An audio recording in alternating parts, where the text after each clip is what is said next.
Okay, hello everyone, my name is Random Gamer Riven and welcome to tonight's stream. Just do that, or adjust the volume. Hello and welcome to tonight's stream on behalf of Randomised Gaming. I am your host for the stream, Random Gamer Riven. And on tonight's stream, I am going to be looking at Ratchet and Clank on the PlayStation 2.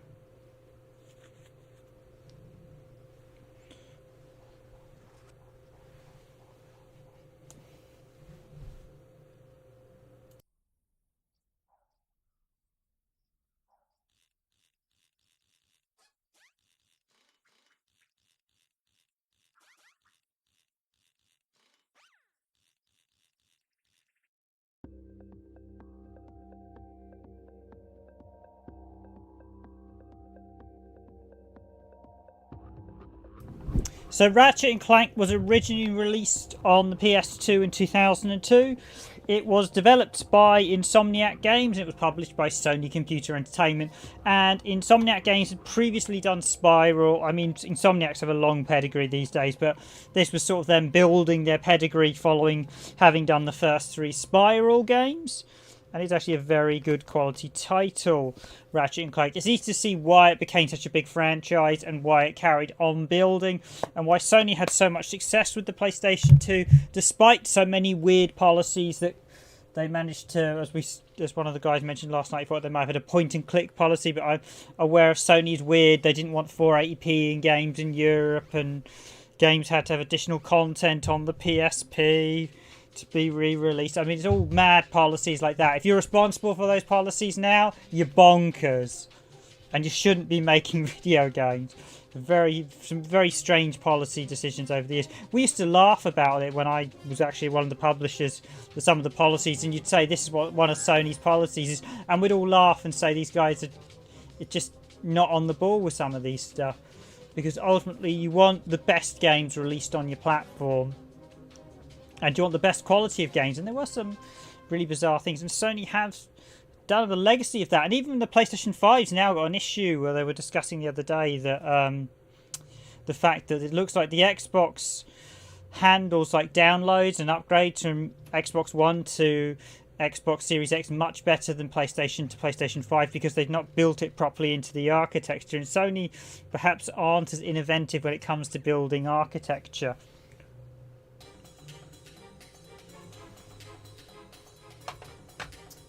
But that's going to be a fun one for the future. This is, of course, a game from the past.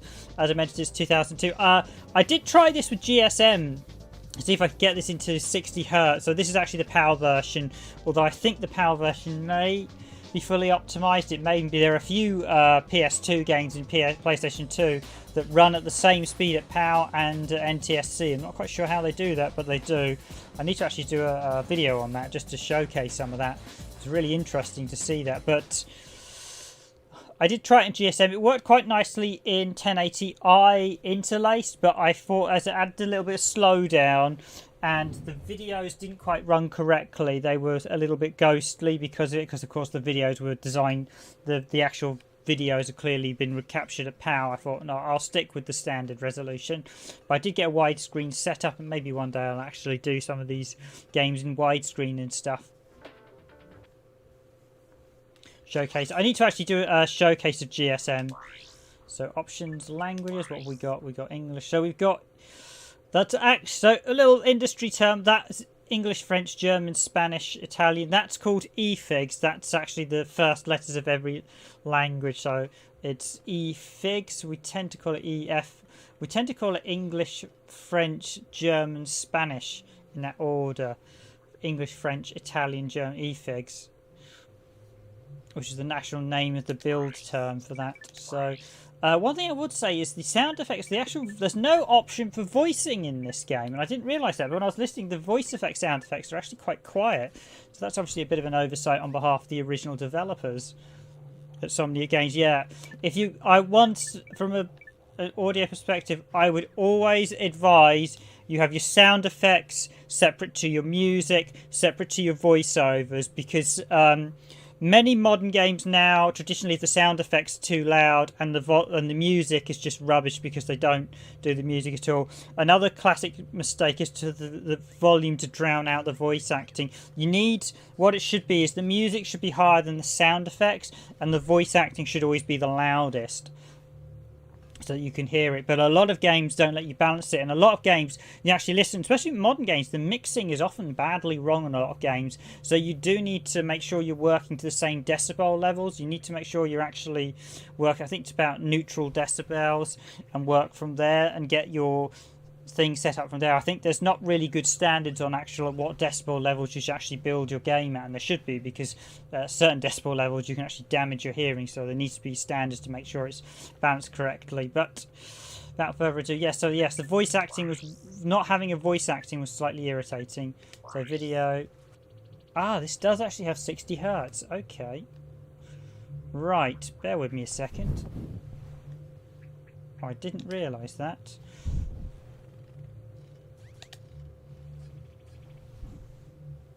I thought this was 50 Hertz only. Is display mode, is this correct? Yes.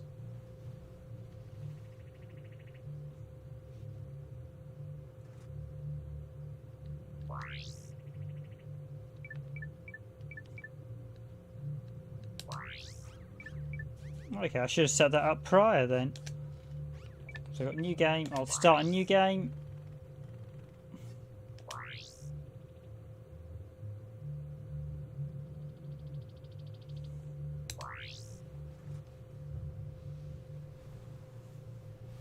And away we go.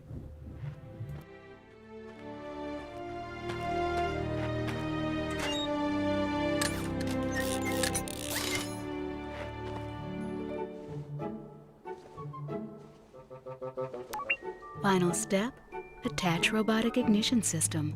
Thank you for using help desk technology.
And here we go in game. I'm just going to slightly configure the video slightly, just to turn up the brightness a little bit.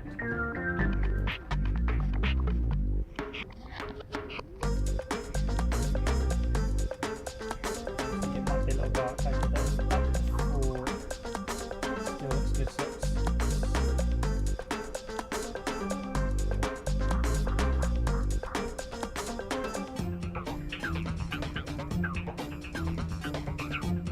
To get my blacks black. It's getting the black, actually measuring brightness, I tend to find is making sure you get the blacks at jet black. So I think that will be done.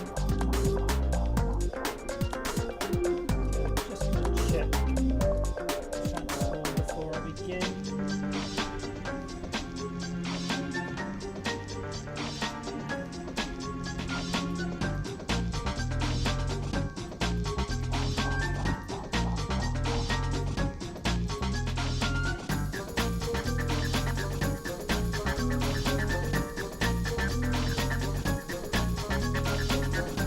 Okay, and welcome to Ratchet Clank. Turn the volume down a little bit so you can hear me speaking. So this is Insomniac's, basically their next step after Spyro. Now, I was listening to the music. The music is not fantastic, I will admit. Just actually listening to the music, it's good. It's not great. Listening to it earlier, I actually listened to the soundtrack and thought, Welcome to the Gadgetron Help Desk. We're here to offer you advice during your interplanetary travels. The Help Desk is a free service provided by Gadgetron Corporation. So the health service is provided by Help Desk. So yes, Ratchet starts off fixing his ship. So let's see if we can actually fix it. So this is one of those games that I picked up years and years ago now, back when I must have had this over a decade. I realised my copy is actually not the best in condition. It's actually like, yeah, probably might get a better condition one. The manual looks like it's had a dog go at one of the corners or a cat or something. Something's drooled over it.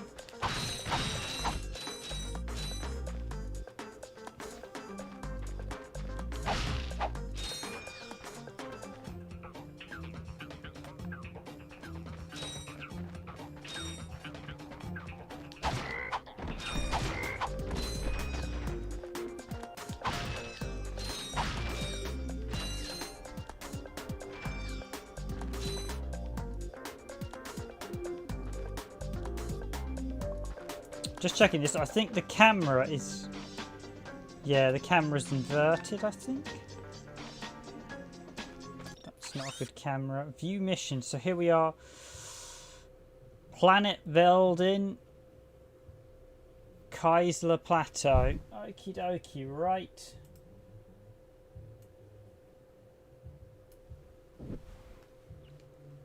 So map, objective, exit. I thought I'd look at the PS2 version today. I think another time I will actually look at the PS3 collection they did of all three and see how this compares. There's an early PS2 game, so it didn't support progressive scan.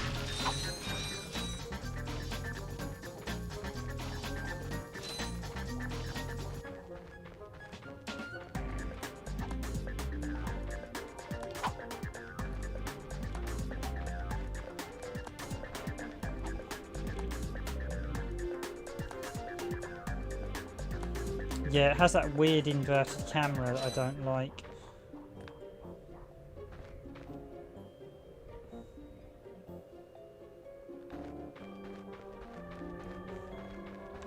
Allowing you to invert camera controls and axes so actually the left and right's the weirdly inverted.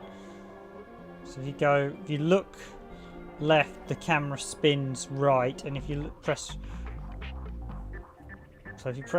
left, the camera starts turning, looking right rather than left. I think, yeah, not keen on that camera. There's basically, I would almost argue it should actually be a cert condition. You must have an inverted and non-inverted look, both up and down and left and right, because different people like different things. And actually left and right inverted, I don't think the official clarification is which way is left inversion and which way is right inversion. So I would argue the camera should look the way the player. So if I press right on the controller, I would say the camera at this point is moving left, it's turning left in the way it's spinning.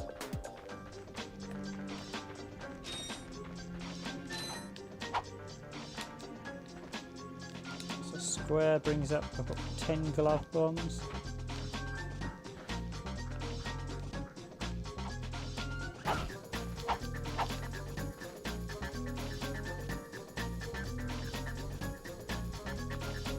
L1 brings up, look, and that's inverted as well. Down goes up, up goes down. Oh, please. Okay, so right and left are there. Up and down are wrong, but they're different. Oh, why? What a terrible camera. Someone really needed to add some better functionality for the camera and look controls.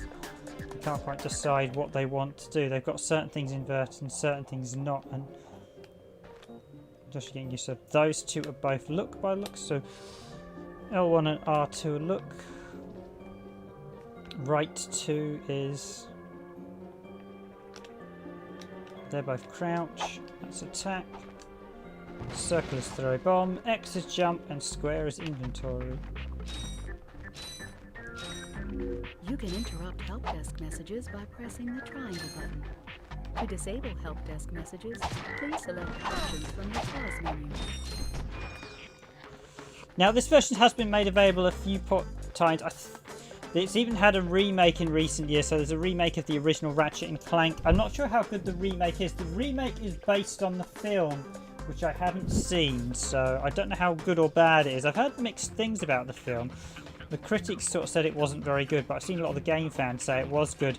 What surprised me is clearly Sony weren't that involved in the film, and somehow it seemed to have been deliberately buried, unfortunately.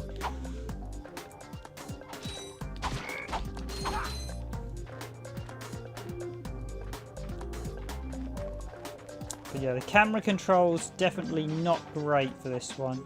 They don't give you the option. I would always say you should give the players the options to set up the cameras themselves, well, which is going to be left to whether you want inverted up and down. Gadgetron's OmniRange 8000 includes a new Comet Strike feature.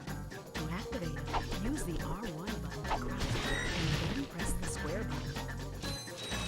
Ah, so we can throw our wrench. Or is that a crank? Yes, a wrench.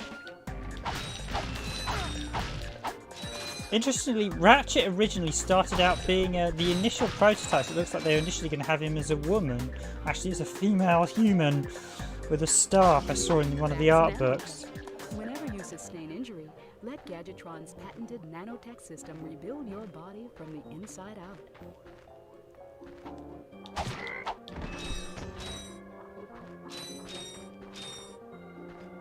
It's definitely quite a big step up from Spyro in terms of design and looks. Also, the fact it looks much more adult looking in style, so this seems squarely aimed at teenagers, I would say, whereas Spyro seemed much more aimed at younger children. Not that it really matters the age, after all, I'm in my 30s and I'm playing what effectively is arguably a kids game with the 3+ rating, but it's a very, very good game. And really, it's not about whether the characters designed for kids or not. It's, is it a good game, yes or no? Because that was one of the fundamental things a lot of marketeers made the mistake of, especially during my time in the industry, is to be like, oh well, we're aiming at this age group. No, if it's a good game, everyone will buy it. I mean, Mario's technically a kids game, but everyone's of all ages buy it. If it's a good game, they will buy it. And the other fact is, if it's a good game, it will compete with every other game released against it as well. So if you make a good game, everyone will buy it. To use your bomb glove, press the circle button to equip it, and the circle button again to fire it. You can also use it in first person by holding down the L1 button. Holding down, yeah, those aiming controls are. Holding down L1 button in first person then. Oh, there we go. Actually got a first person control, but as I said, not keen on the inverted controls on that. They're really...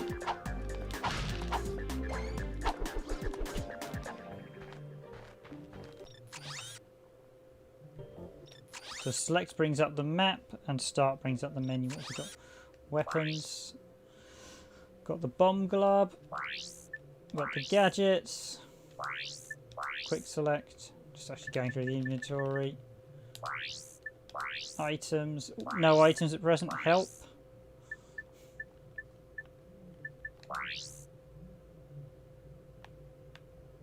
yeah, you can't change the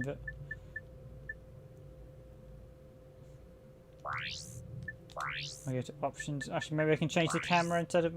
Ah, there we go. Left, right, up, down. Ah, but control rotation. Yeah, so they do actually have camera controls that I was moaning about. Although they've not given you... You've got 2 left and right rotations on that one, so...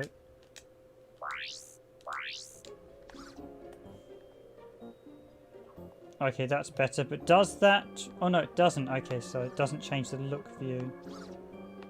Okay, right. Okay, I'll be quiet about the camera rotation. So up, down. Now, is this going to change... Okay, so that is really, really bad. Oh, no, that. Down, up, down. Okay, so... Okay, that's for a second there I thought it inverted the camera angles on the two of them so they were separate. Up, down, left, right. Okay, and up. No. So down, up. Okay, how's... Okay, so the camera controls are good. I'll take back what I said earlier. That's me prejudging it without fully checking all the option menus.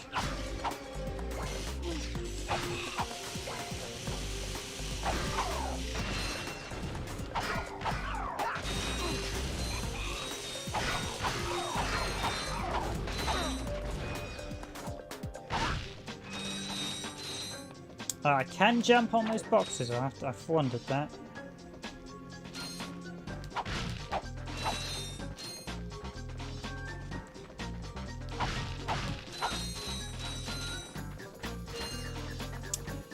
I'm interested to see how good this compares to, say, some of like games like Banjo-Kazooie, because I always felt the Rare platformers were very much in the Mario 64 style and very, very good.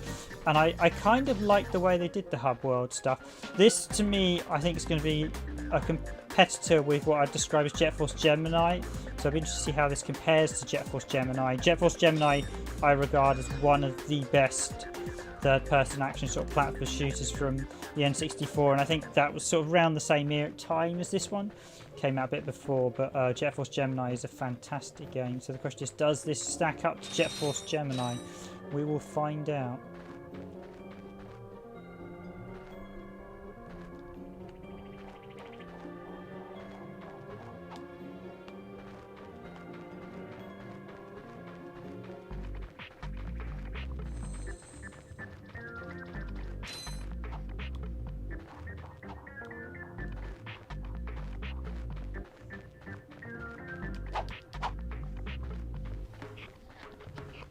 And this is why it's not a good idea to capture your very first playthrough, as I'm actually just going back to re-explore, see if I missed anything. I'm someone who doesn't like to miss things, so I do go back and double check. So probably makes for a good stream when you can chat away, but if you're watching this and you don't want me to comment, then probably not so good when I'm going back over. Yep, a few nuts and bolts I've missed.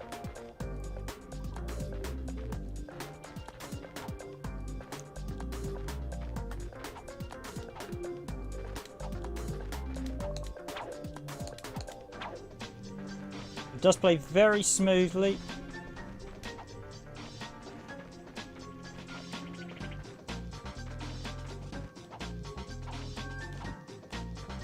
I will admit, you kind of expect this from Insomniac Games. Insomniac Games, I don't think have put out that many bad games at all. Almost everything they've done, even their early games, still had with some very interesting concepts. And I mean, even what Fuse, which got slated by the gaming media, was actually a very enjoyable third-person shooter. I actually thought it was a slightly better game than Gears of War. I think the ending wasn't that good, but felt like the last bit was rushed. I think that may have had some negative press because of another reason, actually. I think there was some possibly a bit of a backlash over one of the Battlefields that just released that was very buggy, and all the journalists had given that one a really high score, even though they shouldn't have done. Whereas Fuse got the sort of brunt. Despite the fact Fuse was actually a very enjoyable third-person shooter. And so overall, Insomniac Games have done some really, really good things. But they have started to branch away from Sony. I think they did Sunset Overdrive as well, didn't they?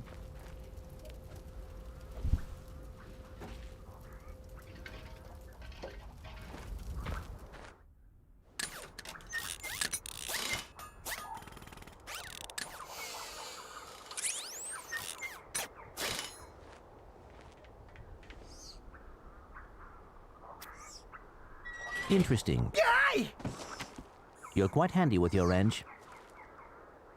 You bet. I built that ship with it.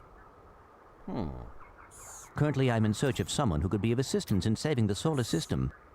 Do you know where I might find that fellow? Well, he's on the radio every week. Other than that, no. Hey, what's with all this save the solar system stuff anyway? Hello, citizens of... My race, the Blog, have a small problem. Our planet has become so polluted, overpopulated, and poisonous that we are no longer able to dwell here. But I, Chairman Drek, have a solution. We are constructing a pristine new world using the choicest planetary components available. So, what does this mean to you might ask? Using highly sophisticated technology, which you couldn't possibly understand, we will be extracting a large portion of your planet and adding it to our new one. Unfortunately, this change in mass will cause your planet to spin out of control and drift into the sun, where it will explode into a flaming ball of gas. But, of course, sacrifices must be made. Thank you for your cooperation. Cut! And if you don't like it, you can take your whiny, sniveling, snot-nosed populations, form a line behind me, and kiss my... We're still on? Well, turn it off, you idiot! The people on those planets are hosed. Well, good luck getting Captain Quark to help you. Actually, you could help me. If you could use your ship to take me to the coordinates contained in this infobot, I might be able to gather further information there. Even if I wanted to, I can't. I'm missing a crucial component of the ship. The robotic ignition system. How did you know that? I, sir, happen to be equipped with the latest in robotic ignition systems. My programming allows me to start any ship I choose. So, I agree to take you to this, wherever it is, and you get my ship started for me? That is what I'm proposing.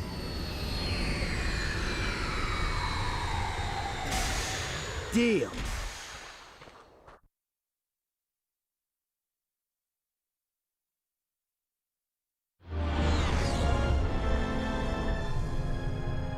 This could be a problem. Take care of it. Whoa, this is great! So that's where I've been stuck this whole time. Please return your appendages to the steering mechanism, sir. Huh? Oh, right. Sorry. Oh, and by the way, you can stop calling me sir. The name's Ratchet. Pleased to make your acquaintance, sir. You got a name? My serial number is B54296. Oops. I'll just call you Clank for short. Hang on.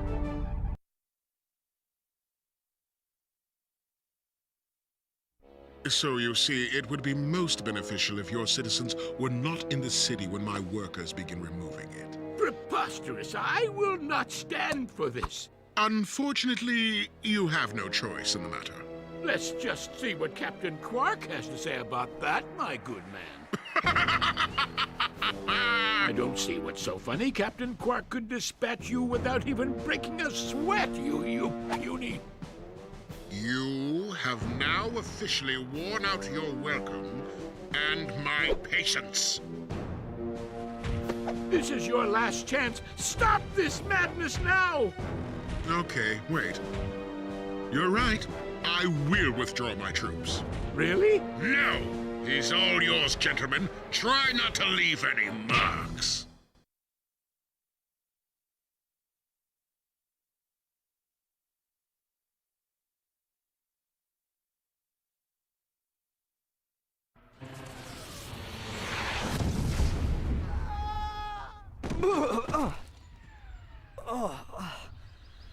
Clank? Where are you? Oh, sorry about that. Well, we're not leaving the way we came in. Perhaps we could procure a ship from one of the inhabitants. If there are any left.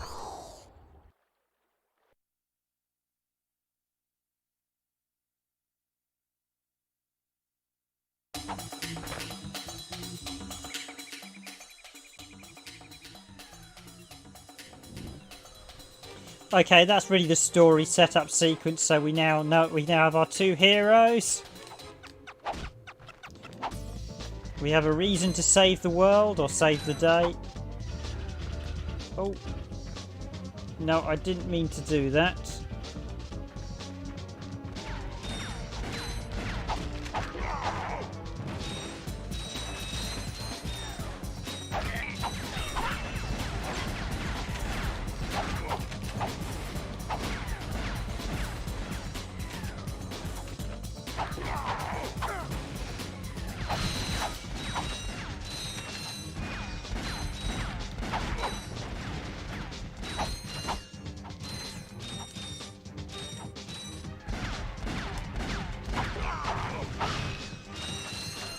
And those guys are terrible shots at the minute.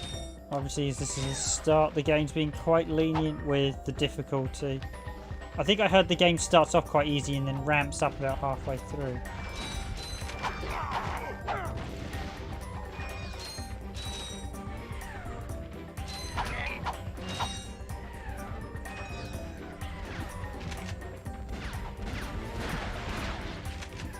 Oh, you can swim from the get-go in this.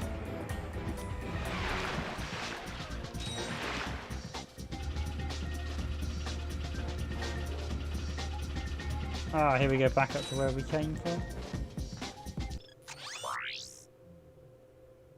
I got some great bargains for you today.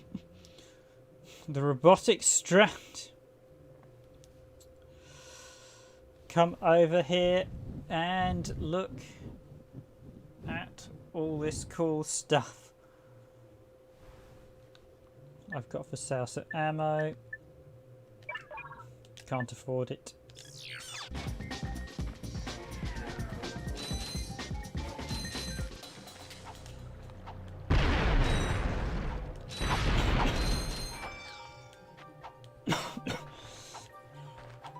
Oh, he actually hangs onto edges, ledges. Nice. It's a shame Samus couldn't do that in every single Metroid Prime game they made.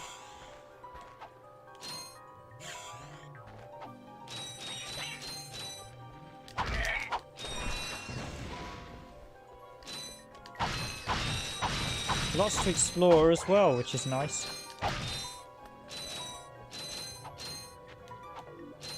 I think although there's been quite a few Ratchet and Clank games these days, they've all been of a pretty good pedigree, which is always nice to know.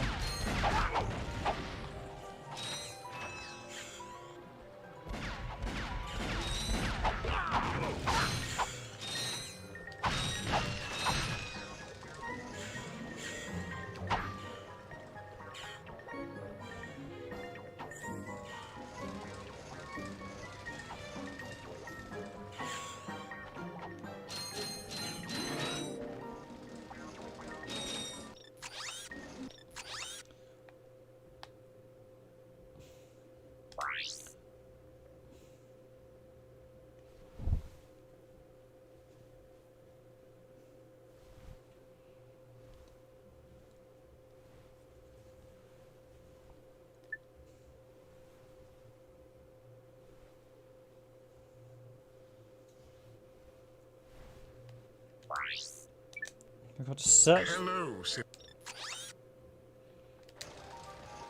See, so we've got to explore the waterworks and see what we can find here.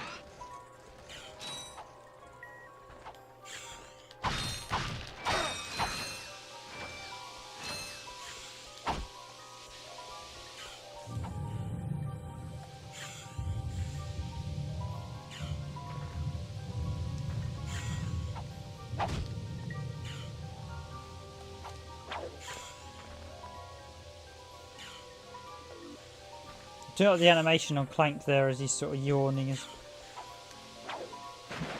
Okay, I probably could do with some sort of chopper flight thing or something.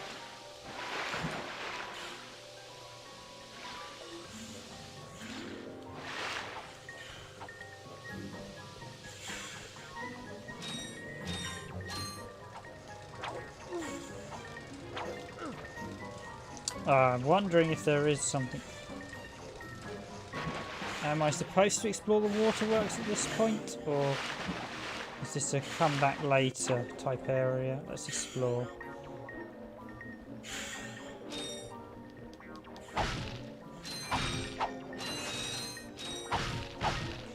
I always do like to sequence break. It's always quite good fun.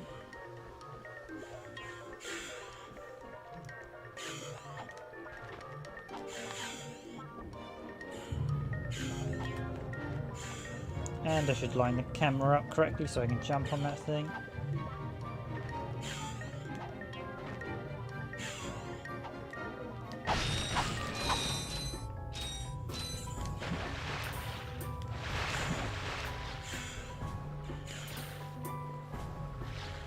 And not fall off the top as well.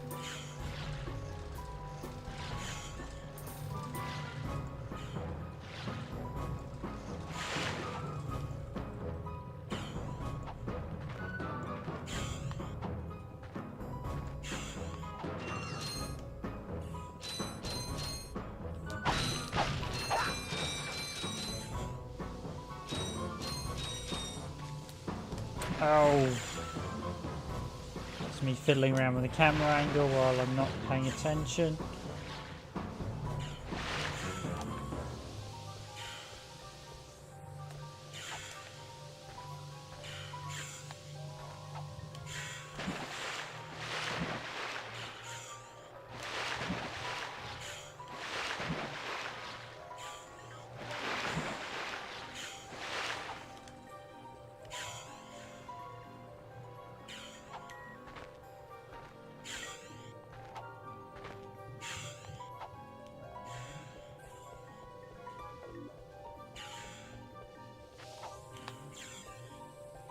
Okay, nice and slow.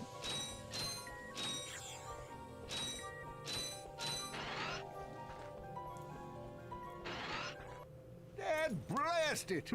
Look, plumber's crack. What did you just say? I said, look, the plumber's back. All right, wise guy. Shouldn't you be on one of them escape transports? Escape transports? Newsflash, giant robots attacking! The escape transports are taking all the rich folks off this god-darn planet. So why aren't you on one? Socioeconomic disparity. What? He hasn't got enough bolts. Working people have to wait for Captain Quark to save us. Well, got anything worth a lot of bolts? I got this thing. Shows two weirdos ditching their ship. It's got coordinates to a desert planet, too. An infobot. Ratchet, we could use that. Buy infobot for To 5. enter look around mode, press and hold the L1 button.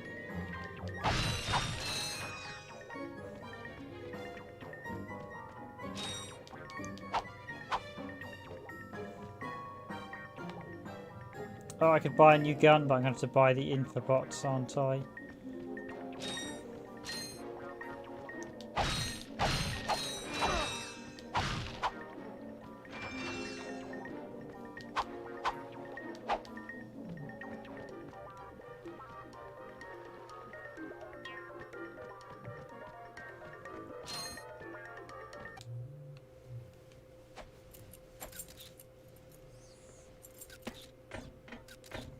Geronimo! Did he just slide down a sewer pipe? Mayday, mayday! This is the solar ship Radical. We seem to be under attack from the planet's surface. Relax, kid. It looks like some sort of fireworks display. Probably in your honor. Whoa! That was close! Ah! Pipe down, I can't concentrate. But we've been hit! An unexpected detour. When we land, I'll see if I can scare up an exhibition for you. We're not gonna live that long! Kid, let's M-screen! Eject! Eject! Did you see that guy on the left? That was Skid McMarks. Does he know Captain Quark? I doubt it. He's a pro hoverboarder, always going off about how cool he is. Looks like he's in trouble. I'll say. I've never seen him look so freaked out. Gadgetron infobots give you coordinates for new planets. Now that you have the infobot for planet Iridia, you'll need to find a ship to get there.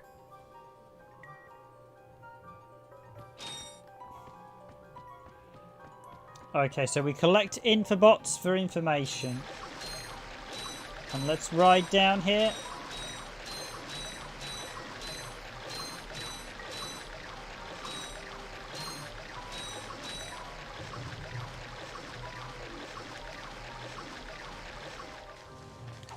Oh, we're back at the start here. Oh, we've got a way to go.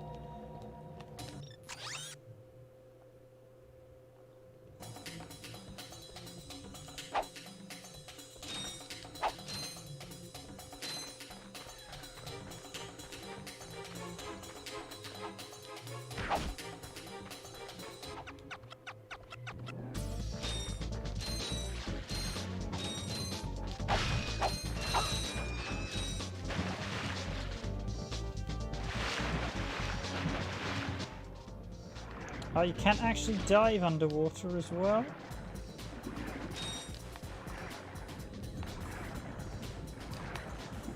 Up, go up, Ratchet.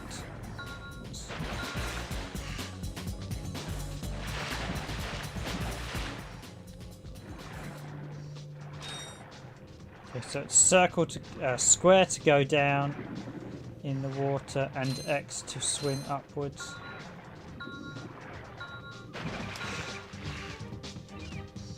I'm guessing you probably take health damage if you spend too long underwater.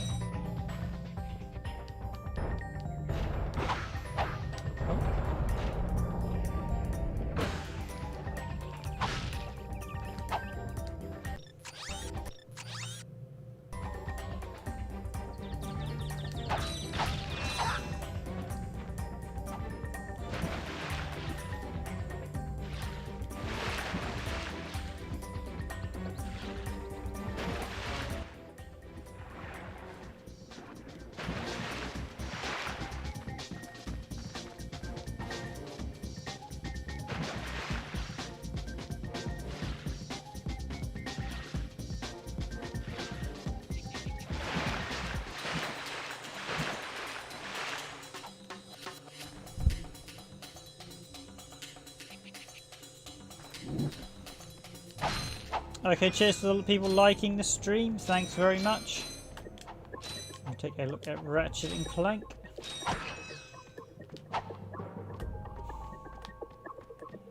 I can certainly see why this became such a big series. For an early PS2 game, it's very polished. And it definitely feels like a PS2 game. There is a few... Generally, the transfer in generations, when you go from one to another, generally the first few games feel like they're not perhaps the true PS, or the next step up, whereas this feels like there's huge improvements over the Spirals games. I mean, the Spiral games are actually very good, Insomniac did, although I think the Spirals games were, they felt more like expansions to one another, as they all use the same engine and they all churn them out, I think, very, very quickly. This is quite a step up from the third Spiral game, I feel.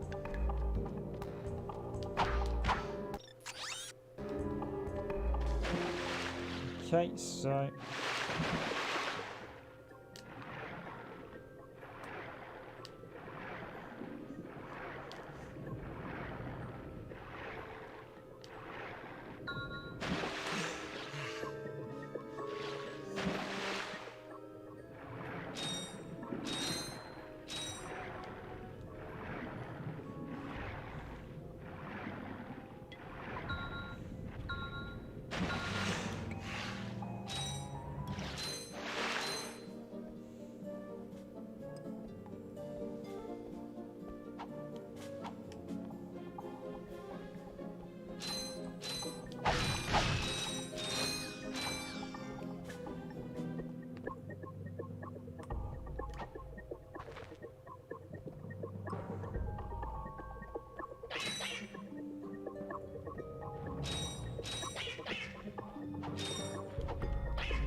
See, is there anything under here?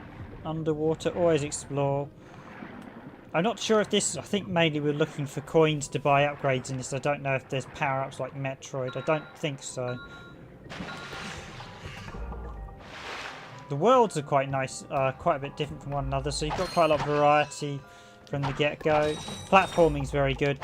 Controls are solid once I got the camera angles just right.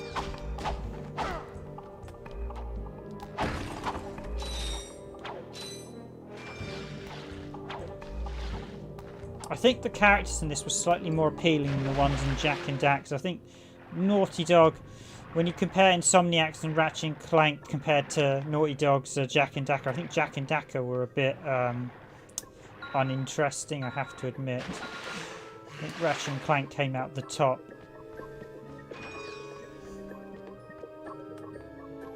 And Jak and Daxter went a bit weird. They kind of started off slightly different to Ratchet and Clank, being not that sci-fi, and then they sort of moved in on their territory with the more action-packed stuff. So it was a bit of a weird change, I have to admit. Might explain why Jax and Dax aren't around that much anymore. They still make the odd game, but with them. But Naughty Dog don't make any Jack and Dax games.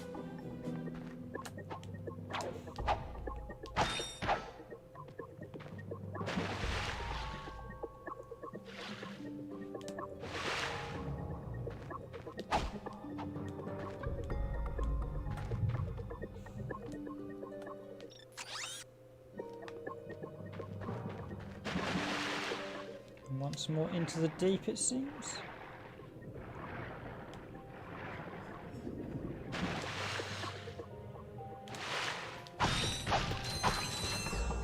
Okay, I've got enough to buy that weapon, which I will do.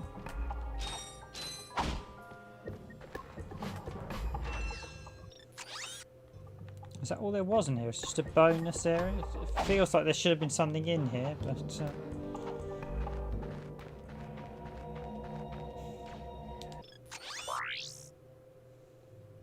Hi there, Fuzzball.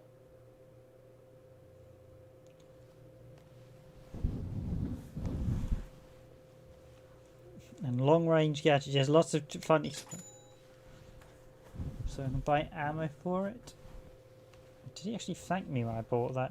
How much is buy?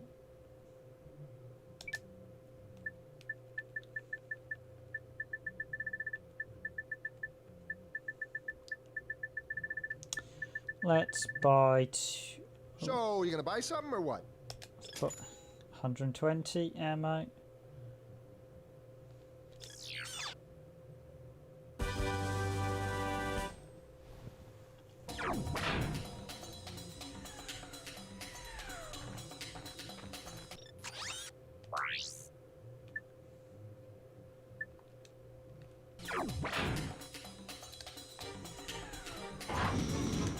Oh, this is a flamethrower. Okay, cool. For a kid's game, I'm surprised the weapons Ratchet has. I have to admit, he throws bombs and uses flames.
So visually, I think it's a very nice looking game. I don't think this one supports progressive scan. I should actually double check that. I don't believe the power version did. I think a lot of these early games were all interlaced, but it's very nice looking. Some very good early PS2 models.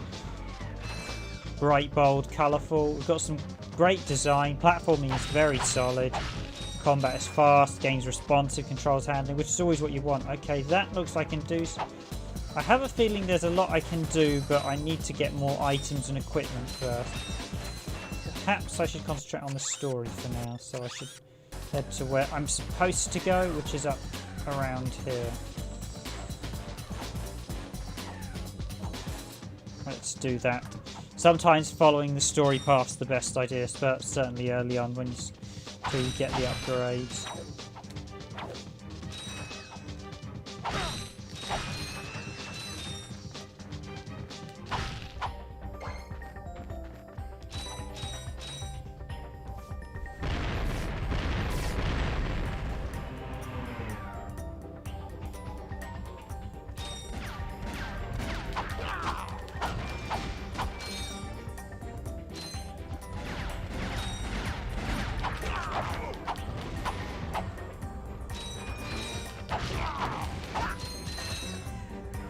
do wonder if this did take a bit of a leaf out of Jet Force Gemini, with the fact you can obviously move between planets and stuff.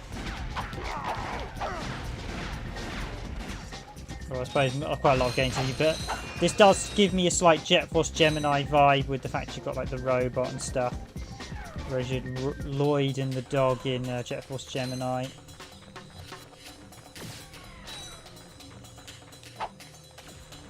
Oh.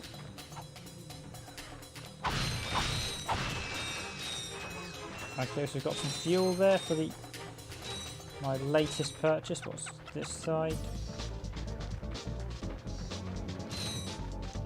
So I'm going to be one thing I will say, the music is probably the weakest point in this. Having listened to the soundtrack, it doesn't quite... I think the music needs to be a bit more catchy. I think Insomniac Games, I can't say... I would say I've had one of their games where the soundtrack has been rocking your head to, I want to listen to every time.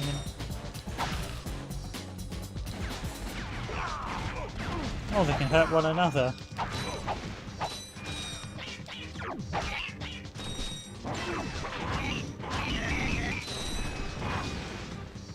To use the capacitor, hold down the circle button.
Hurt me. Don't hurt me. Oh, what are you? Mercenaries? Torturers? Assassins? I'll tell you anything. Here, take my infobot. It's all I've got left. Sir, we're not assassins. Hold on. Let's see what he's got.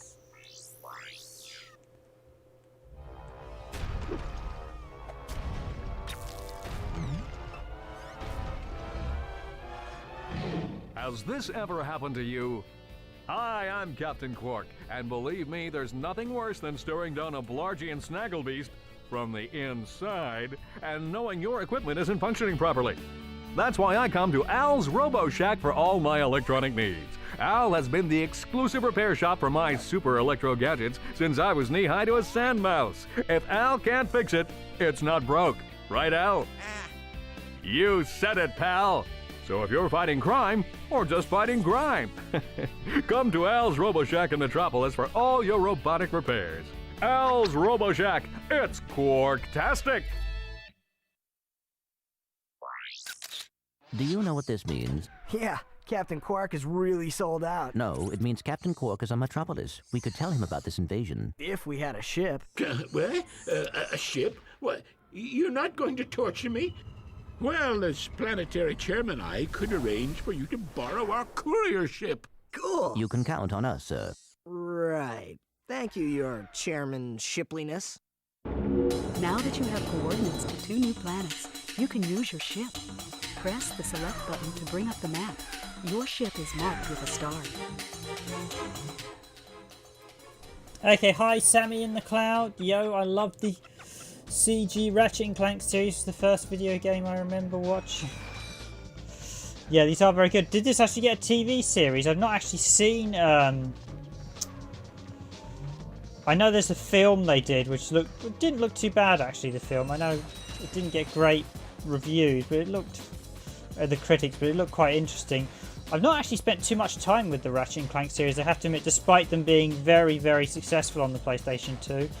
So I'm actually playing through this properly for actually having a good This is probably actually the furthest I think I've ever played into any of these games. I really, despite actually picking most of them up. No, I did play one on the PS3 quite a bit. I can't remember which one. I think it was the first one, Tools of Destruction. Okay, so we've got a ship.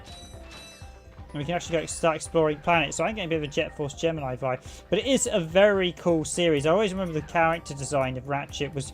I definitely found him much more likeable than, say, Spyro the Dragon. I just think Ratchet and Clank was slightly more appealing.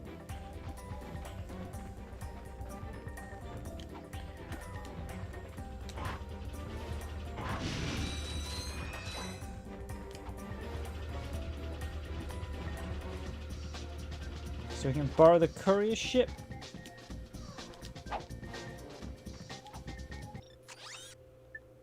So let's find out where we need to head. So we've got... I don't actually have any equipment. So there's quite a lot to buy. Actually, I'll just check if I can buy anything and get the shot. I bought the gun from... I assume there's probably a weapon per world. I got some great bargains for you today.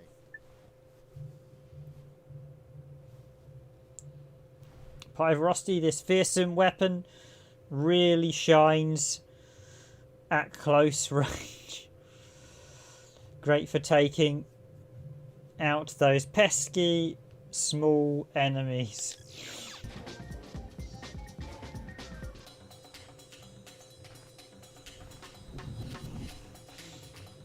Yeah, I haven't actually seen the movie, so I heard it's based on the reboot. They actually did a remake of this on the PS4, so I'm just going to see what planets can I go to. So, new missions, explore the planet, buy Infobot from the mechanic. Okay, so we've done everything on this one. So, play Infobots, L1 previous map, R1 next map. So, planet Novus, planet Aridia, planet...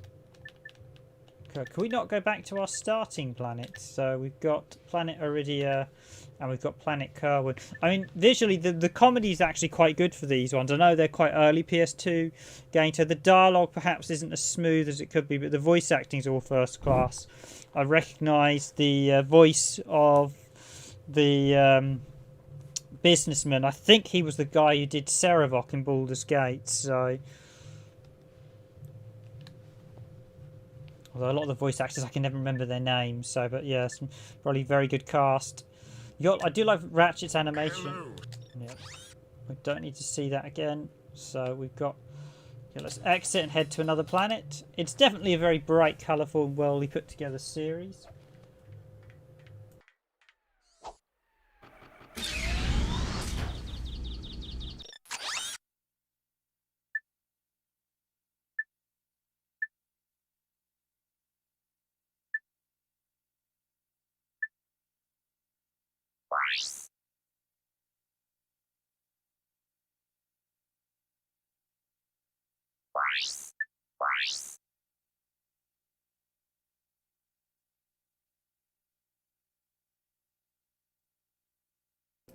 I think I'll visit Owl's Robot Shack first. Let's go to Owl, see what he's got.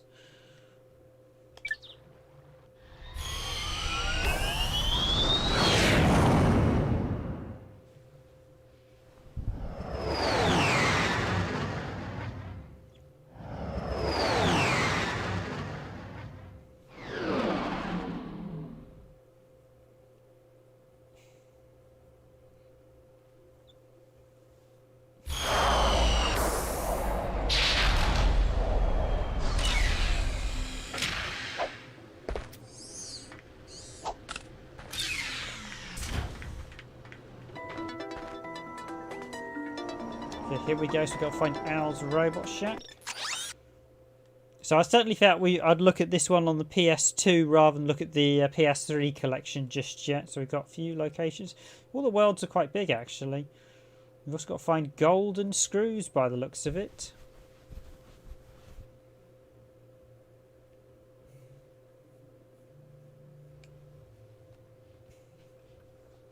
No, I think with the reboot, the remake, I think supposedly everyone says quite good. I think one of the guys in the team has picked it up, so I need to have a play. I've played most of the games, but I've just not played far into them. But it's always been a very good series. You can see why this was so popular among the PS2 fans. And this Megalopolis. I think this city's in one of the other ones, because I remember one of the sections you're being like chased through the city. But yeah, for an early PS2 game, the fact you have all this environment of cars all chasing around is really nice to see.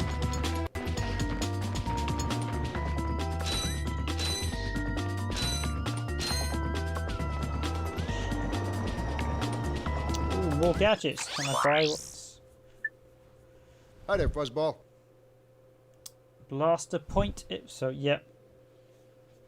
I would argue perhaps they should have done a different shopkeeper per planet, actually.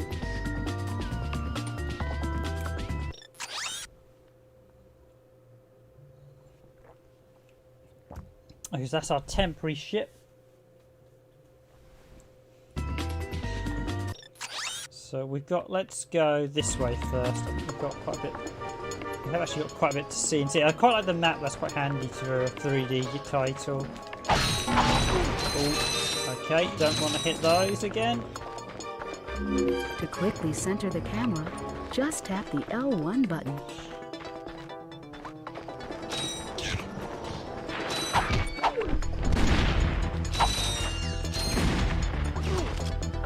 Yeah, I've not actually used PS now much.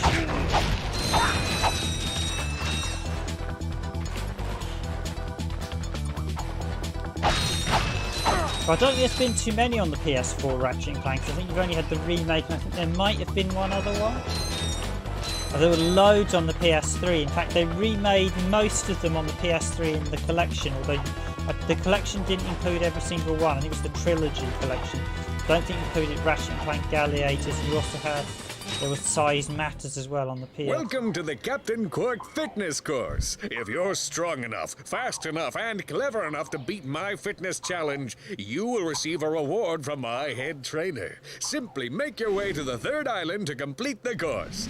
Good luck. Quark Enterprises is not responsible for sprains, broken bones, snapped tendons, bruised egos, or accidental death incurred while taking the challenge. Excuse me, Captain, but we have more pressing issues. We urgently need your assistance. Clank, Yes? do you notice anything unusual about Captain Quark? Well, I find the fact that he has a spring where his leg should be to be quite puzzling. And why do you think that is? Possibly an injury incurred while battling evil? This isn't the real Captain Quark, you numbskull. It's a robot. Oh.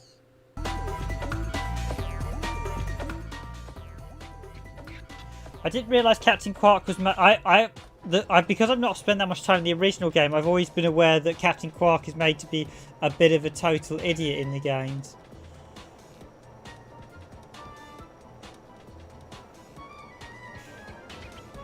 Yeah, we did some Stadia gaming a while back, so I did actually cover Bomb Man on Stadia and looked at Mortal Kombat and a few other games. That's right, fitness fans. Just make it to the third island to claim your reward. And don't forget to tune in this week as I, Captain Quark, appear in person to present the grand prize for the Hoverboard Championship held in Blackwater City. Okay, so we're going to be headed to Blackwater City at some point. Although Stadia's had a bit of a rough time, I must admit. I don't know if Stadia's going to like... I think cloud gaming certainly has a future. I'm not sure Stadia will be the form it will take. The fact Google have been so quick to sort of nix it as well isn't great. I think they needed to expand it and open it up more. And you also need exclusives. That's the one thing I will say as a developer myself. If your platform doesn't have exclusives, what's the point in people buying your platform? Especially when you have lots of competition. So, the question is, can I actually complete this task? Oh, can I jump from that? Yeah, I can. Can we throw it? I'm actually surprised there isn't a cloud gaming for retro consoles and stuff. Overall, Stadia was actually pretty good. I didn't have too much lag. I mean,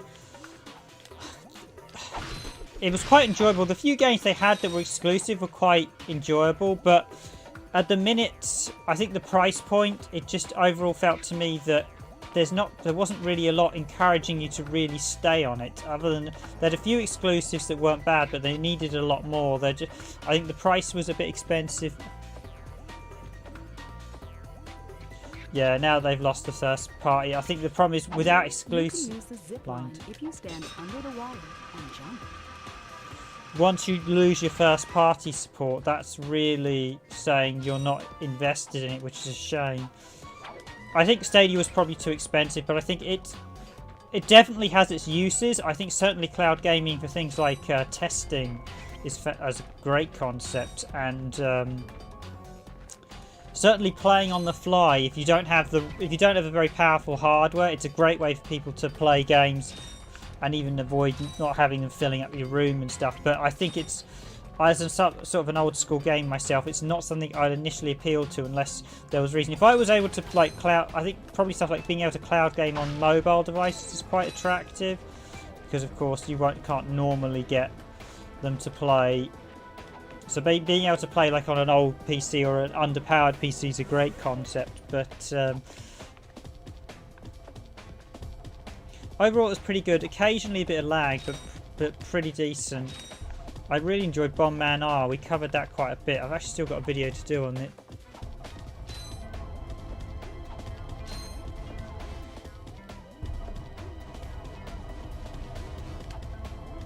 Yeah, I'm surprised Sony and that lot haven't done more sort of retro streaming for a lot of their platforms, because it's a great way to get people to play your older games without having to.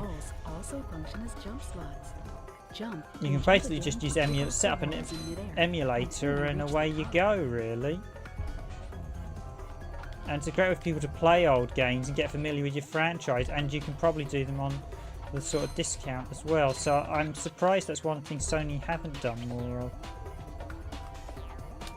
It's really nice to see you getting high up in this stage with all the cars going around you. This is actually quite a nicely designed stage, I must admit, with the environment. Some really nice environment here for a PS2 game.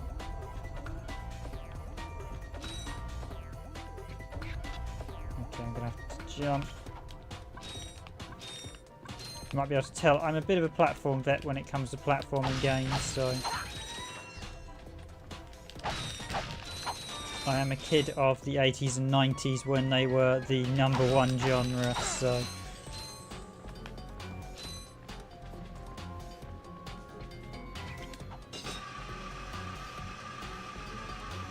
yeah, I've heard of a few, but I've not really paid much attention to sort of retro, but I think it would be good, especially because it's how hard it is to get so many games to run.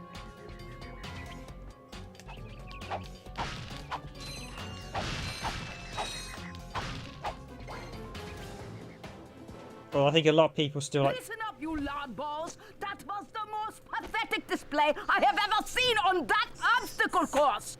What do you mean? We finished the circuit, ma'am. Oh yeah, but it is weak. When I was competing, I would devour courses like that for breakfast. Bet that's not all. If it were up to me, you would drill for the rest of the day. But somehow you managed to impress that fool Captain Quark. Captain Quark knows about us? He certainly does. And worst of all, he wants me to give you a prize for that ridiculous performance. Cool, what is it?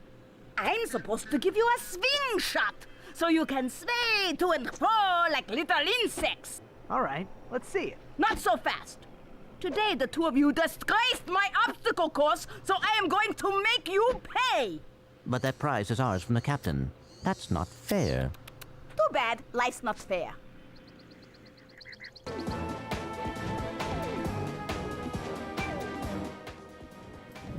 Okay, so we've got to buy everything. Buy Slingshot for 1,000 bolts. Sweet. I bet Captain Quark uses stuff like this all the time. Ha! Real men can swing without silly toys like that. The two of you make me sick. Congratulations on your new Gadgetron swing shot. Use it on standard Versa targets like the ones nearby. If the target is out of view, use the L1 button to aim.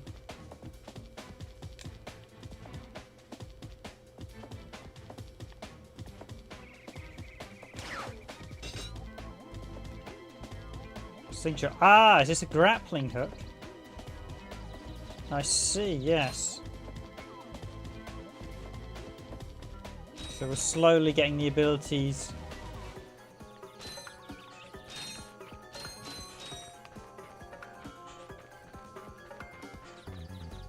As we progress through the game.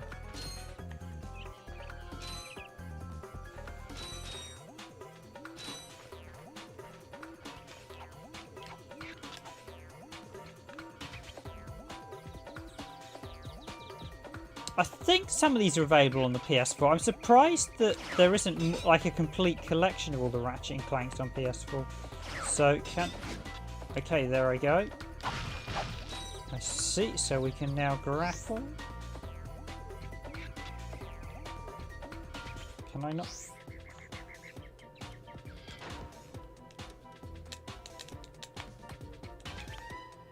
Oh, see, that goes in between.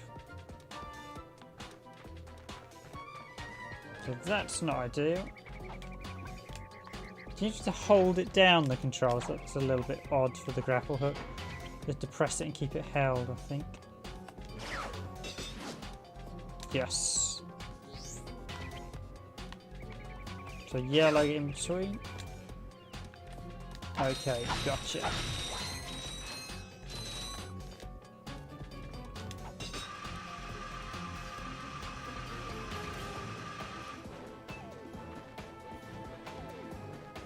Thanks for joining the stream, Sammy the Cloud. Great to, well, Sammy in the Cloud. No, that's great. Just stopping by. It's always nice to chat to someone.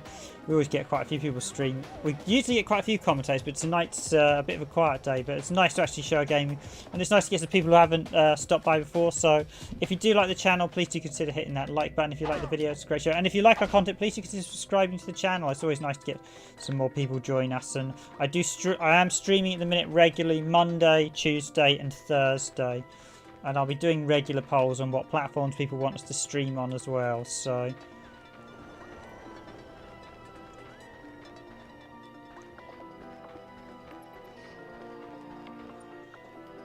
Okay, so we've done that one. Can I? So I'm going to look. There's a bit below. It looks like there's a bit below me earlier. Let's see if I can find where that is.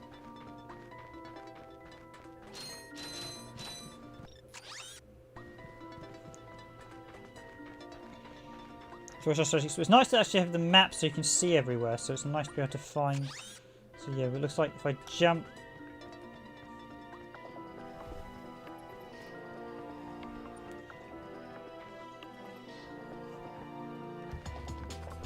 Does there's something below us here, I think?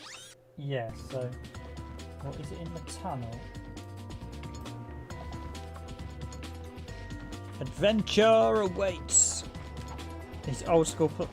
All these old school platformers are great for sort of discovery and stuff, so...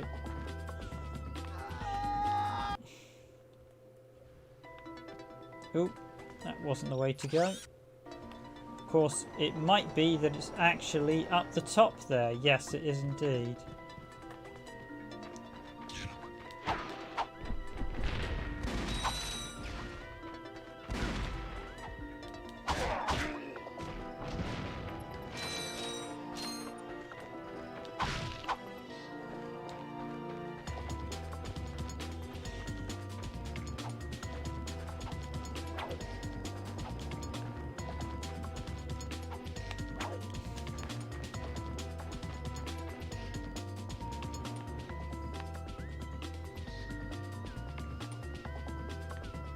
Another platform. Okay, I don't think I can get up there just yet.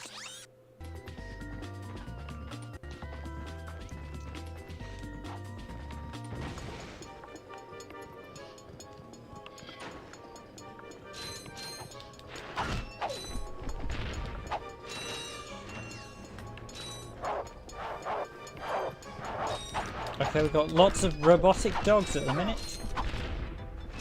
I do like the enemy design. They are very well put together. Very, there's a great cartoony look, and yeah, this location is superb with the way the city's moving and looking.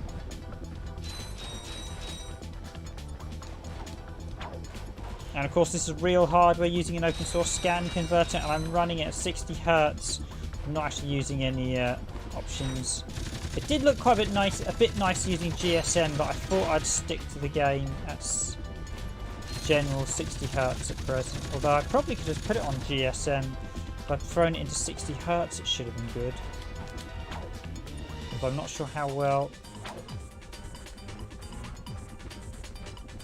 Sadly, this didn't seem to like being forced into progressive scan. A lot of games crash due to the intros in them, so.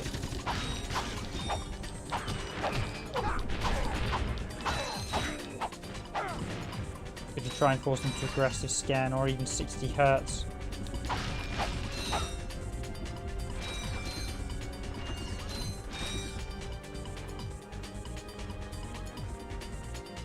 I should actually cover more. I do actually do a video on cut before. I should actually try and see if I can take that down, can't I? Okay, no, I did want this. No, I don't want that one. I did want the start button gadgets. Also got.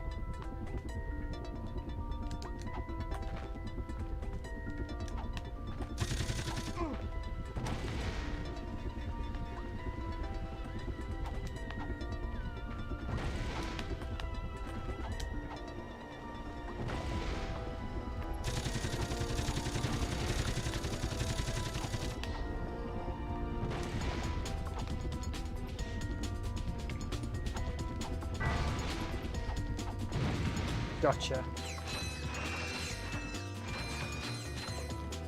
I wasn't going to let that thing best me, so yeah. Obviously we can get up the top there. Oh, maybe I should have gone... I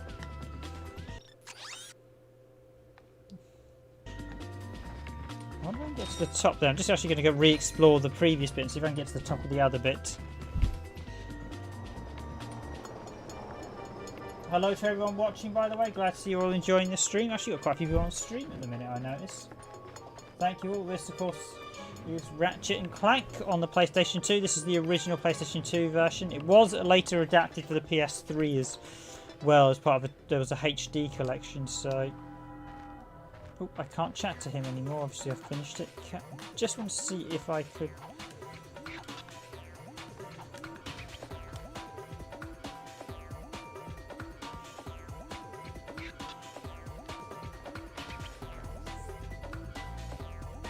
Definitely get on top of one of the buildings, but I'm not sure how. It looks like the platform's supposed to come down at some point. Maybe that's later in the game. Some of these games did have the thing where you look like you think, oh, how do I do this? And you end up having to come back later. Oh, can I buy the other gun now? I got some great bargains for you today. Not yet. I'm not going to spend too much on ammo. I'm just going to grab the weapons as we go. It seems to actually get quite a bit of ammo just from actually just destroying things on the floor, so I don't think anymore. I won't buy too much ammo. I assume that's a platform. Yeah, that is actually the other side, that platform. We've got Quark. So Captain Quark in the later games is revealed to be very, very incompetent. So in this early one, obviously, he's meant to be the supposed superhero.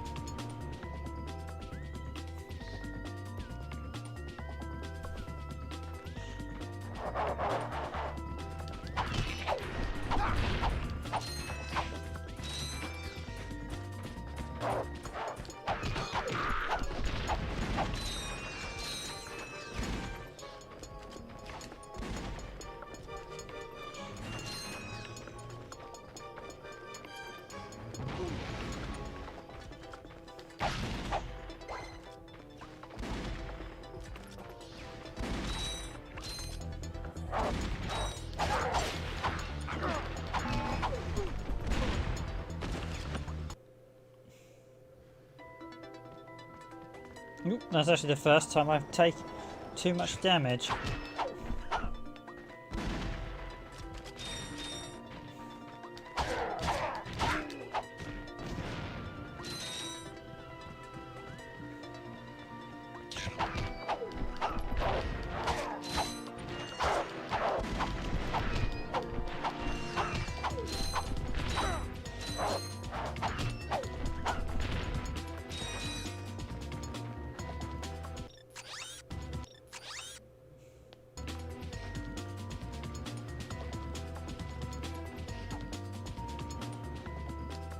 That's interesting. That chopper enemy doesn't come back. Was that a gold? No, you don't. You're not running from me.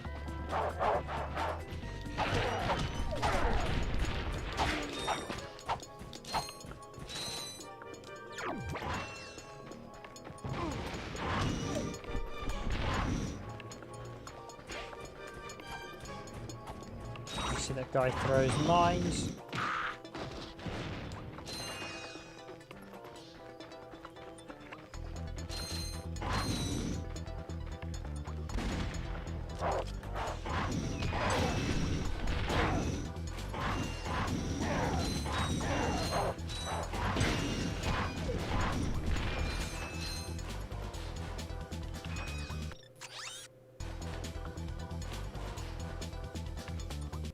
Ratchet, that's the man we saw on the infobot. Remember? He knows Captain Quark. Hey, you're that robot guy, right? No, actually, I build robots. I myself am not a robot guy, per se. Nerd. I like him. So, now that we've cleared that up, what can I do for you? Well, we saw your infobot announcement. You were with Captain Quark. We're trying to find Captain Quark. We thought you could help us. Your logic is commendable. However, I haven't seen Captain Quark since we shot that commercial. Say, do you run on standard XP18 sister boards? Version 7.66. Back at ya. I may be able to help you out after all. How does a helipack upgrade sound? Upgrade? Natch. Since he's a 766, I could have the little guy up and flying in no time. Of course, I'll just need my fee for service.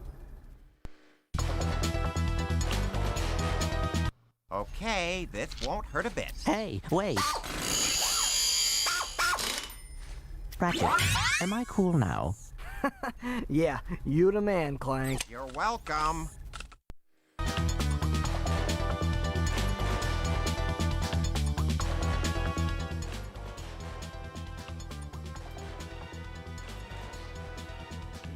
Okay, so Clank just got his upgrade, so we can now obviously is that actually to see Chopper? Yes, I did wonder that. I thought I'd seen him Chopper in one of the games and I mentioned it earlier.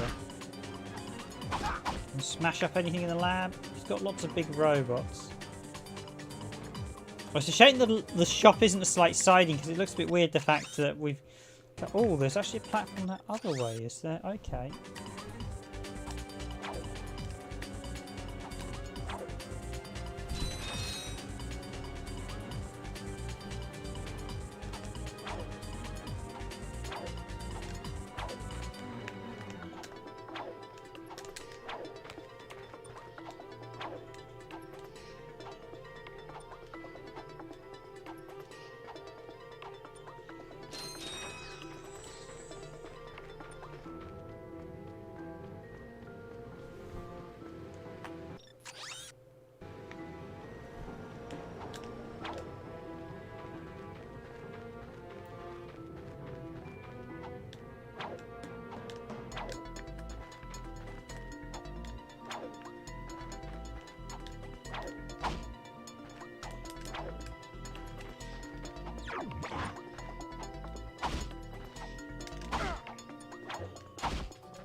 He's a bit temperamental about getting out the helicopter, that's for sure.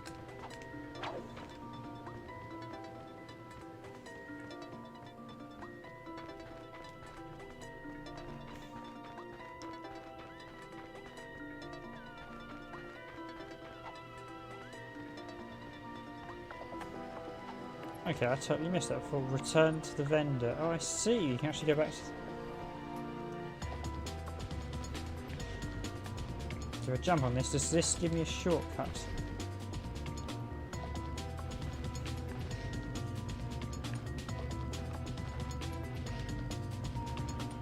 Oh, I can't jump. I was hoping I could jump off and maybe make a shortcut.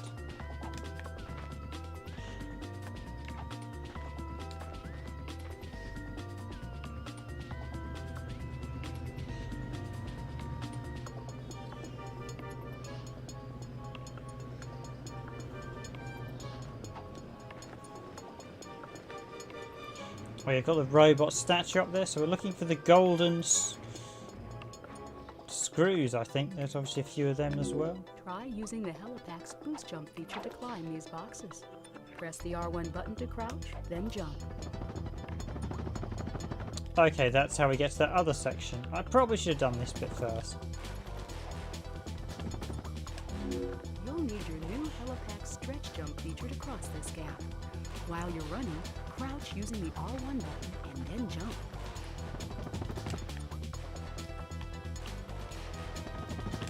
Rule number 1 of any game: go in the exact opposite direction the game tells you to. So I'm actually going to go back now. I know how to do that jump, boost jump. Let's see what's that other way. Oh, that's bomb glove ammo. Ah, I wondered what that was.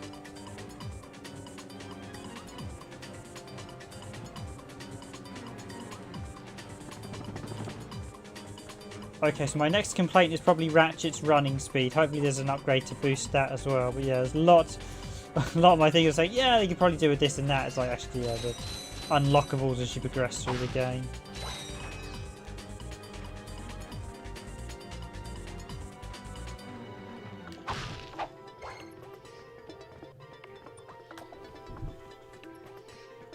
One thing I would say of a lot of these early sort of PS2 games, and it did occur with some of the, probably in the PS2, certainly with the N64, was the 3D pacing wasn't great. You had a lot of games where you had lots of quite slow mechanics that took ages to get going, and I think that's because at the time a lot of developers didn't quite know how to handle some of the 3D games, so there was an issue of sort of mediocre or poorly paced 3D games. A prime example of that is Legend of Zelda Ocarina of Time, which was basically a remake of A Link to the Past, not a particularly good one, and that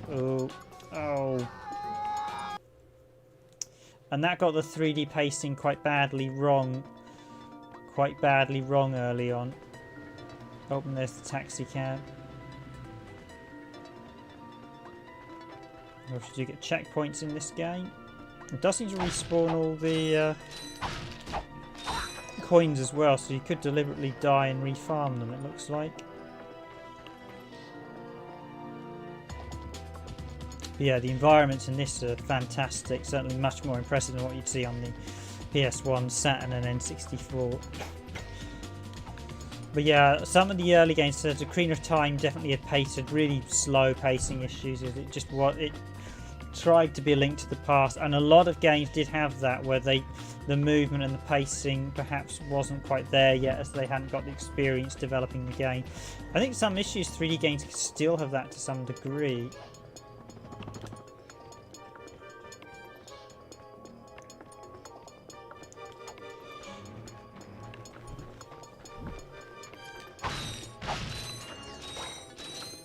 And I think at the minute my complaint would be Ratchet is perhaps could walk a little faster. I think he's a bit slow.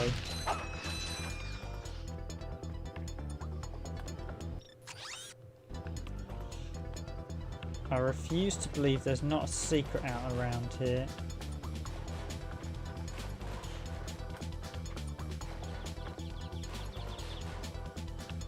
That's an invisible wall. Ooh, that's not well designed.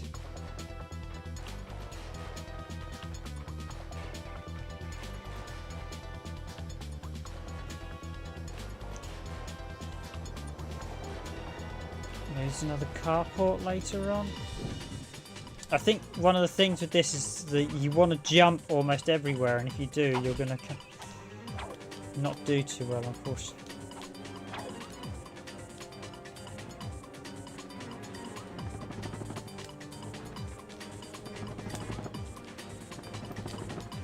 Okay, that moves him a lot faster. That's one way to move Ratchet faster. Just do that throughout the entire game.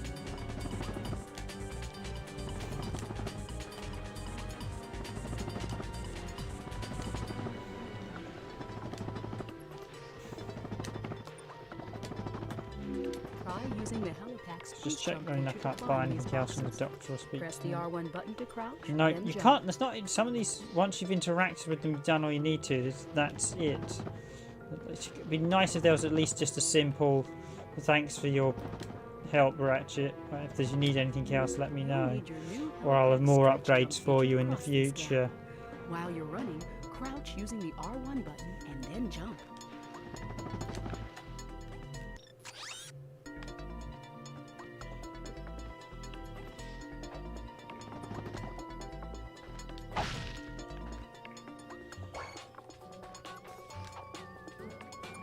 Can I go this way? Is this the way I'm supposed to go? I don't think so. I think I've got to go up and down and then around.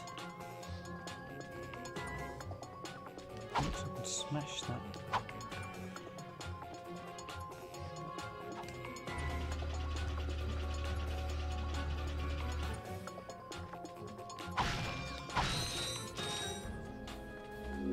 Try using the glide feature of your new helipack. Jump, and then Okay, press jump, and hold the press X and hold button X to midair glide. to glide.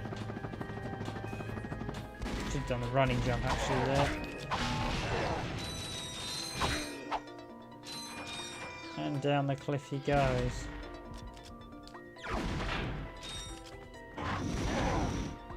Quite fun to take down the enemies with the various weapons.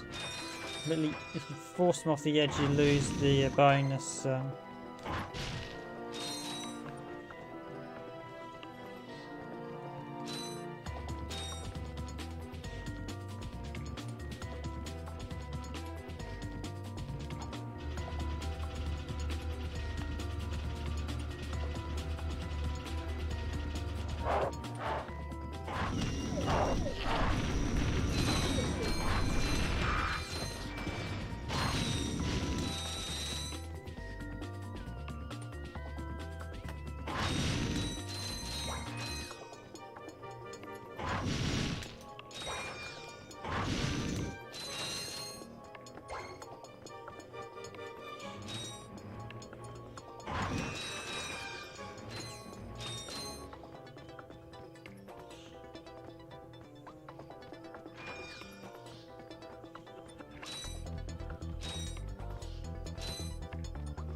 But yeah, if you don't mind wearing out your fingers, that is definitely a faster way to travel. Just do that all the time.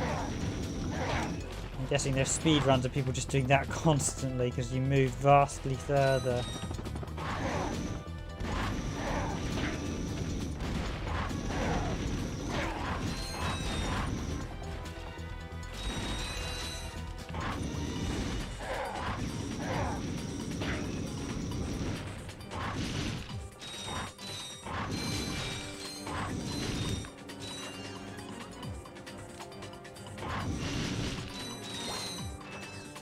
Oh, I should have smashed those ones.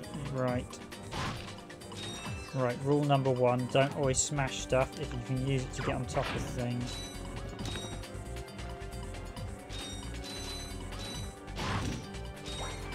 Smash it once, you've got everything you can get from it.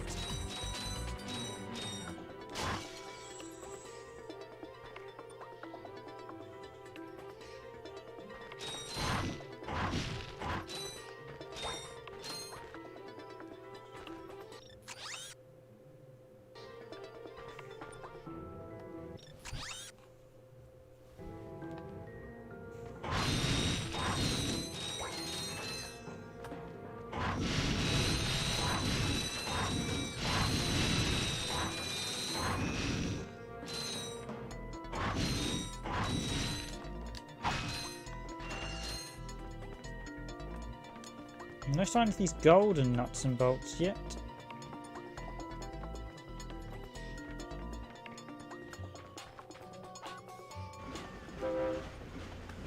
Eek, I didn't want to do that. I wanted to explore the other side of the I didn't realize the station. Okay. That's quite nice. We're on a train.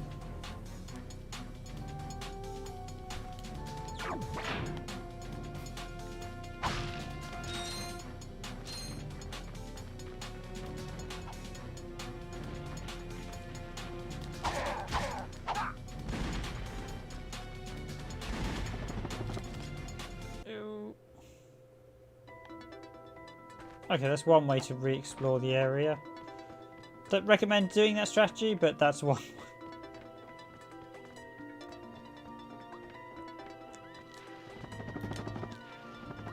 Didn't realise that was actually a train.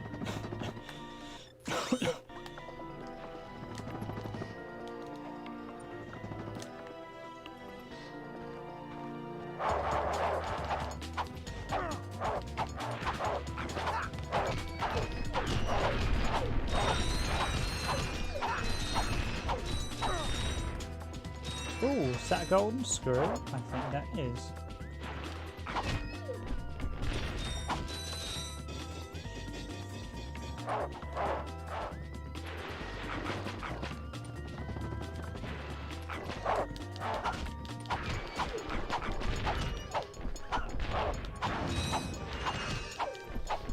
Okay, obviously those things respawn the troops.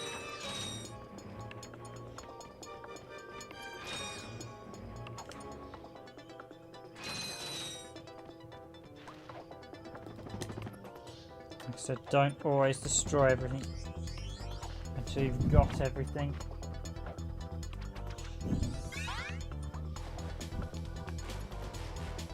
So gold bolt acquired. Okay, so there's a couple of those on each stage.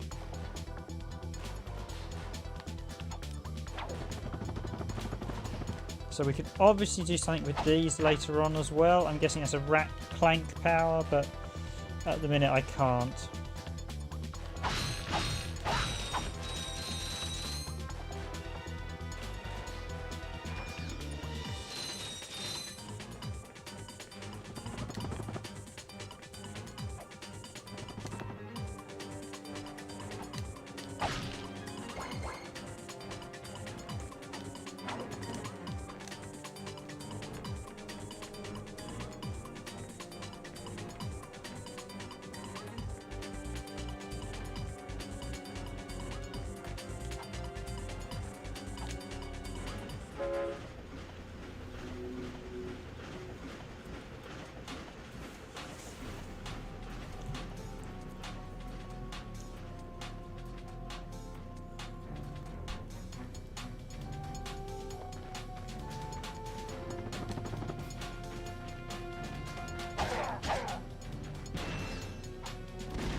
Oh, there's one of those info bots.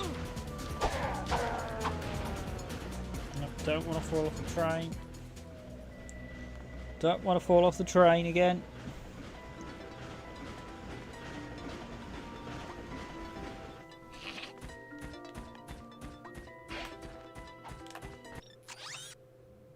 Ah, this is the start of the level we missed a bit of this.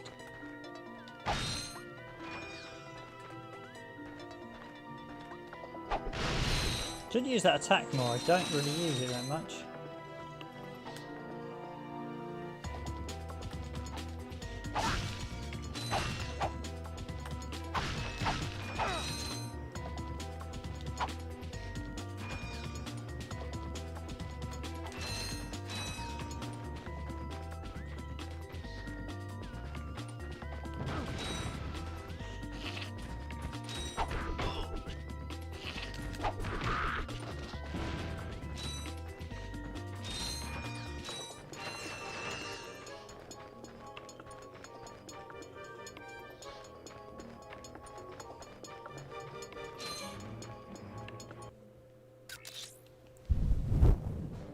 Greetings, Executive Chairman Drek.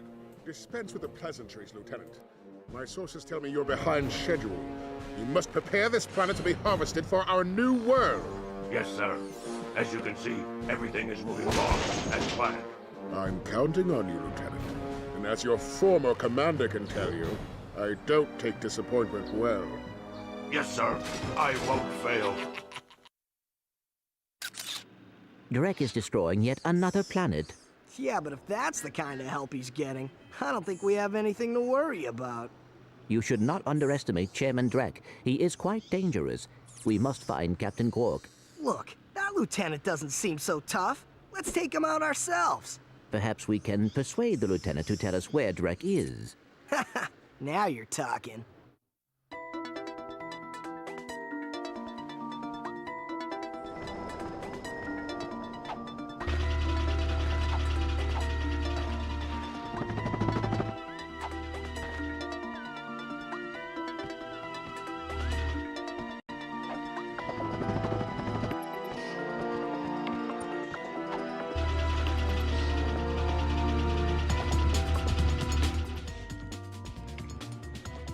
I definitely feel this will be one of those games where you have to come back to the planets to look for the various secrets you miss out or can't get at the time. So we've got the ability to travel to, go to the vendor, to buy the weapon.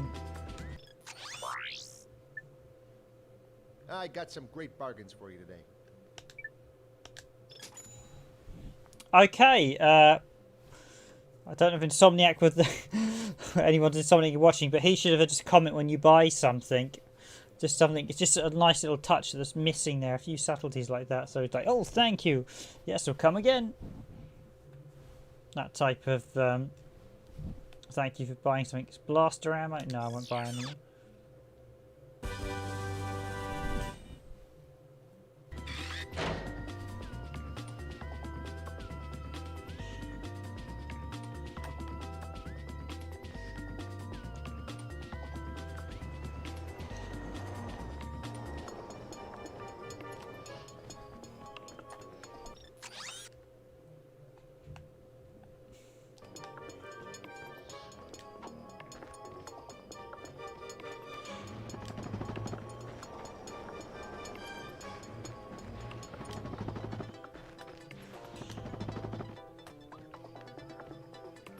Let's head to the next planet. I'll visit the previous, the other one, not Europa that we've been.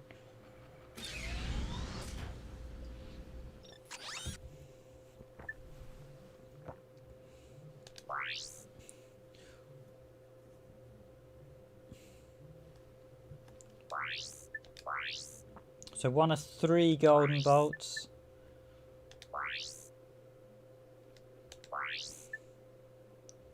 Let's go to Arid. Blast off.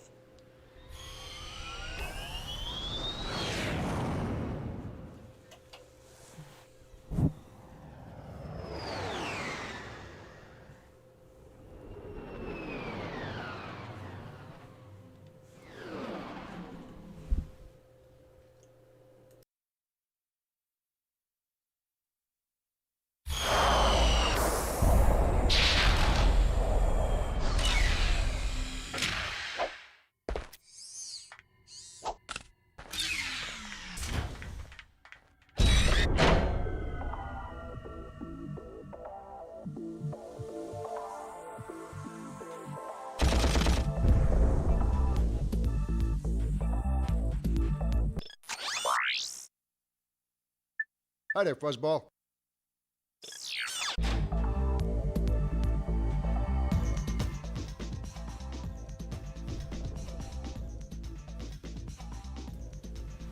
Definitely getting a different feel for each of the planets, which is quite nice. There's definitely some great environmental design. You do feel like each of the planets are very different. So we've done the city, we've done the sort of barren world at the start, we've done the sort of more quiet rural area, sort of town, village, and this looks more like it's like much more techno upbeat sort of construction area. I mean, a little while back I did stream the original Spyro, and again I hadn't really sat down and played that, but that was very good, and this is very enjoyable.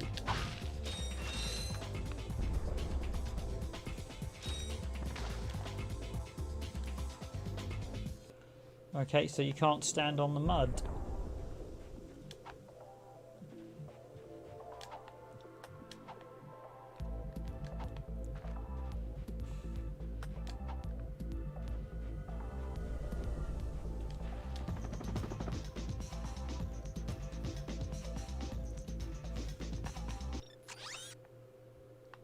Okay, so we've got two.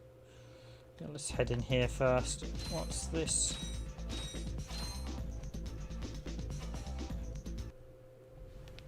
It's him, Skid McMarks. That man from the infobot. In the flesh, little dude. You guys get a load of that epic space battle I was in? We saw ya, screaming for help. That was like a war cry. My agent and I got ambushed on the way to hoverboard practice. Did he survive the crash, sir? He's okay, but I've had a little trouble getting back to my ship due to my sprained ankle. Oh, come on. If you can take out all the sand sharks, I just might have a spare hoverboard for you. We'd love to help you, Mr. McMarks, but Ratchet and I need to find Captain... One of your boards? I've always wanted a decent hoverboard. Well, all right. You just keep that foot elevated.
Yes, the sharks do have a very mean sort of extraterrestrial look. They have a sort of one that reminded me a bit of the xenomorph from Aliens, with that sort of large mouth that wants to grab and bite everything. Quite cartoony.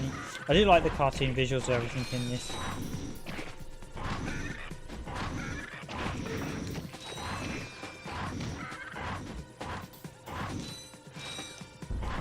I think music, as I mentioned earlier, I think that's definitely the one area I think probably the music doesn't really grab me. It's sort of what I describe as music that plays in the background. It doesn't really add anything. It doesn't feel that connected with the game either. I think it needs something. I think there was a period during the PS2 where I think the music quality did drop off, and I think you had sort of back generic music that didn't really capitalize on the game, that didn't really bring it to life. And I think it's definitely something I think the music doesn't quite bring the game to life. I think it could be better.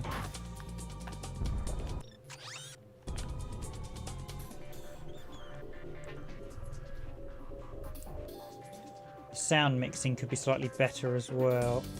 Okay, so is this the last one, or is there one tucked away somewhere?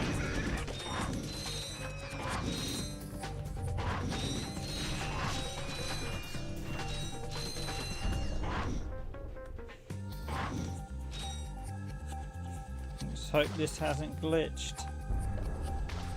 Oh, get out. Jump, jump, jump, jump.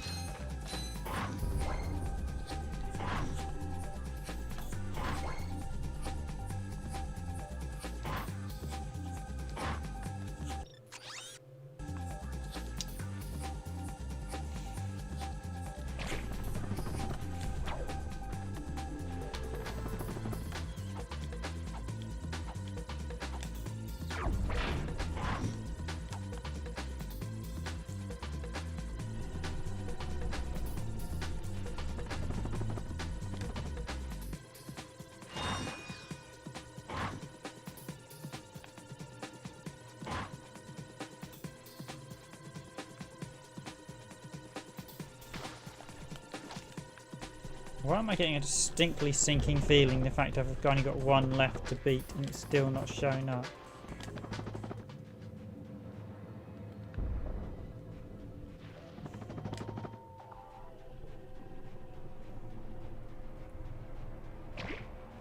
Oh, there he is. Got him. Here, man. Catch. A brand new Z3000! You can't even buy these! Well, I got a bail. Catch you dudes at the hoverboard races. You've just acquired a Gadgetron Z3000 Hoverboard. Use your new hoverboard at the racetrack in Blackwater City on Planet Real Golf.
No signal whatsoever.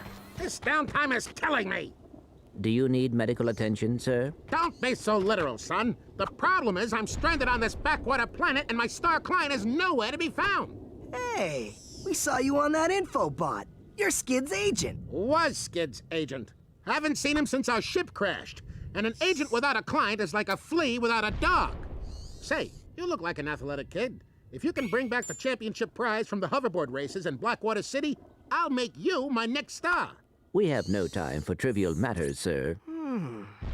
I could be the next Skid McMarks.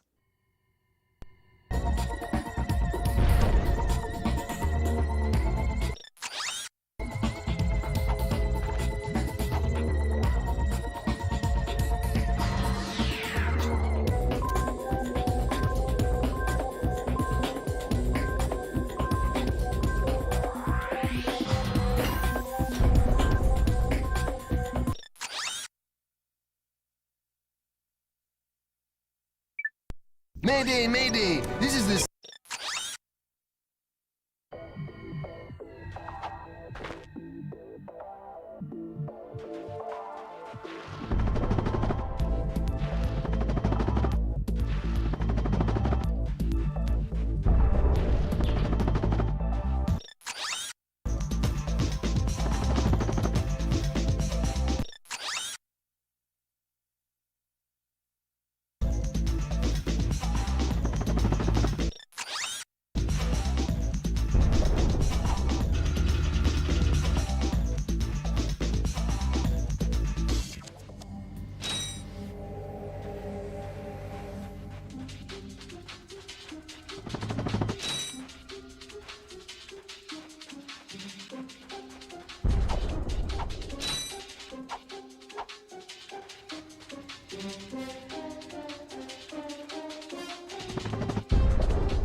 So we aren't going that way just yet.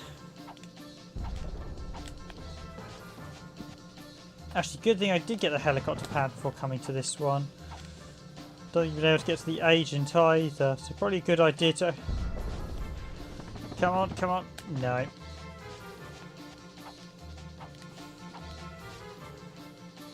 Give one last shot. Just make sure the camera lines up. If I do double tap L1 to align itself, but it's not actually great at aligning itself. Really got to hit that, and you've got to get it just in the link of the nick of time as well. It's one of those just-in-time jumps.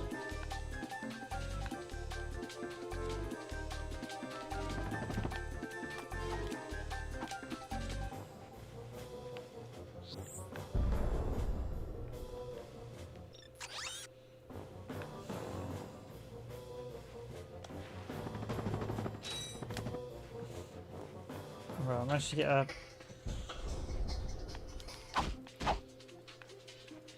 I don't think I'm coming this way just yet. I think I've got to go another way.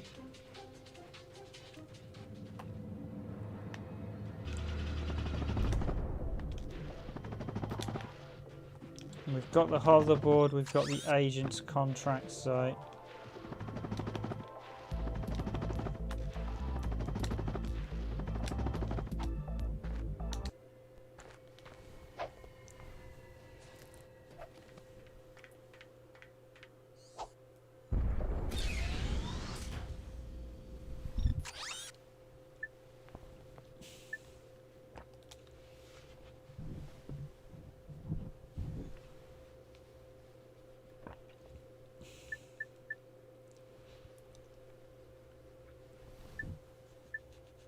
The game's heading us towards the logging site. No, this must be probably more a boss battle. Probably once we beat the boss might be a good one. Does this just play the... yeah.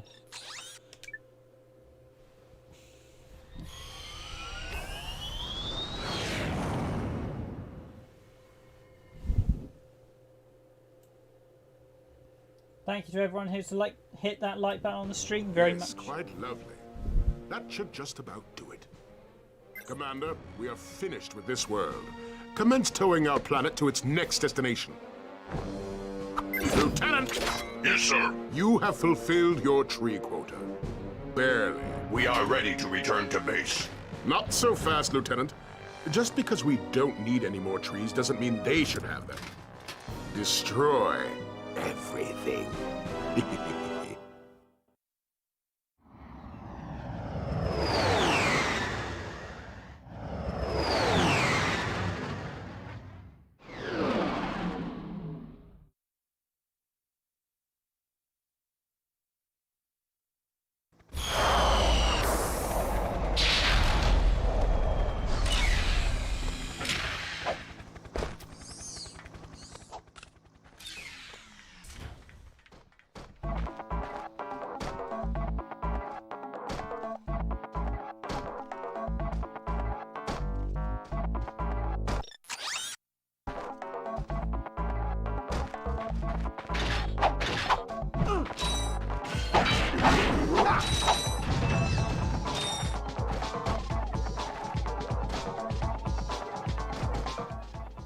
Okay, this is the sort of obligatory blow if you think up planet, I think.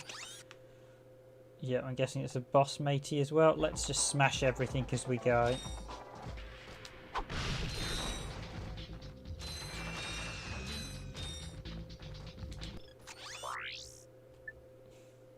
I got some great bargains for you today. Gloves of Doom launch a horde of exploding buddies to chase down your foes. Great, and I'd need a lot more gold. Okay, let's go look for some more nuts and bolts before we can buy them.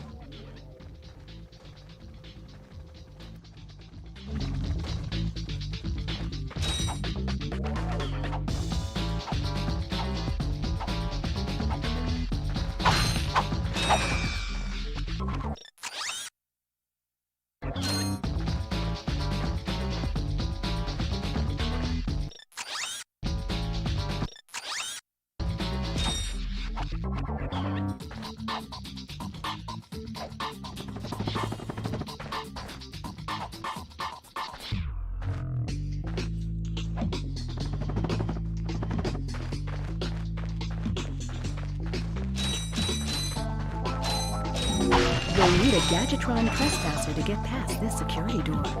Unfortunately, our scans do not show a trespasser available on this planet.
Hello to everyone on stream.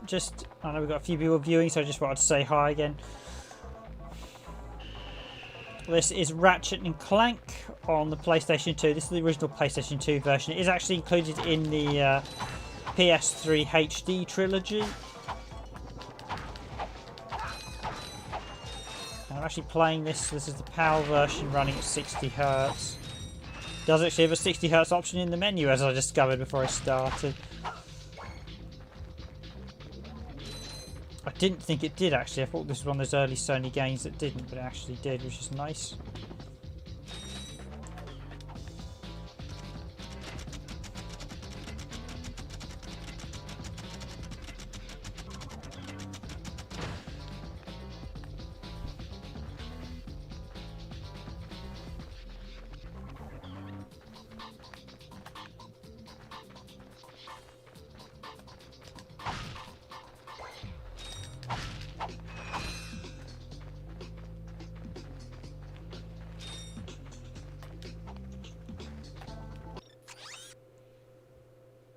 So I'm guessing the boss is going to be that question mark. I think I might well wrap this up once we get to the boss, because I think it'll be a nice area to end it, but we'll see.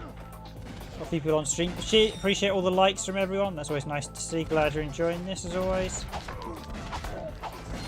It's definitely a popular Sony title. Like I said, visually it's very impressive for the time. Music, a bit mixed on, but most of the... Ooh, that was a bit close. But the gameplay is very solid, fast and smooth.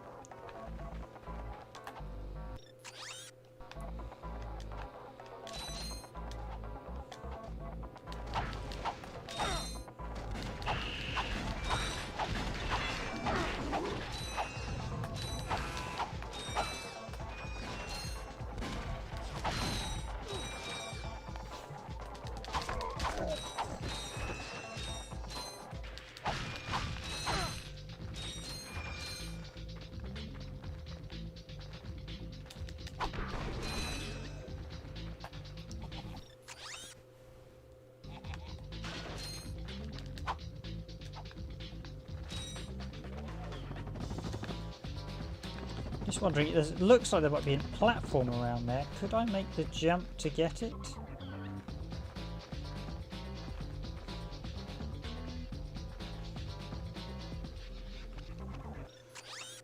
No, I'm going to make the jump after the boss fight, aren't I?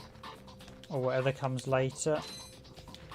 Hell, it might not actually be a boss fight just yet.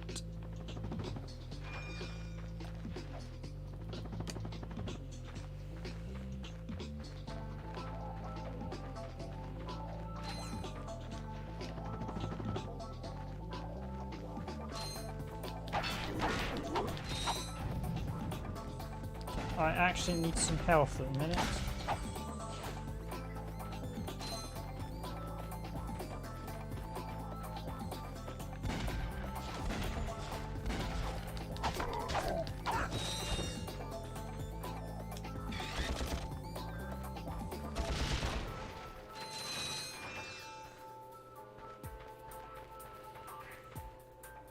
Again, I do like all the logging vehicles flying around, all the carrying the trees. There's some really nice touches. Everything, it's not just the actual gameplay itself. They've concentrated on bringing the environment alive, which is just a really nice concept. That bee drone actually reminds me a lot of one of the enemies from Mega Man X. But yeah, you've got lots of everything just says, it sort of says forest. It says they're stripping the planet apart. And you have all that with the natural world competing with the mechanical imagery. And the fact it's all very busy with everything going around really brings it to life. It's something a lot of developers and people miss these days. You don't have the subtle touches of things in the background, but we do here, and it just looks really nice. It brings a degree of just quality and polish to your product, while at the same time giving an immersion and bringing part of the world alive with the stars, so you can see them tearing apart the planet and you feel inclined to try and stop it.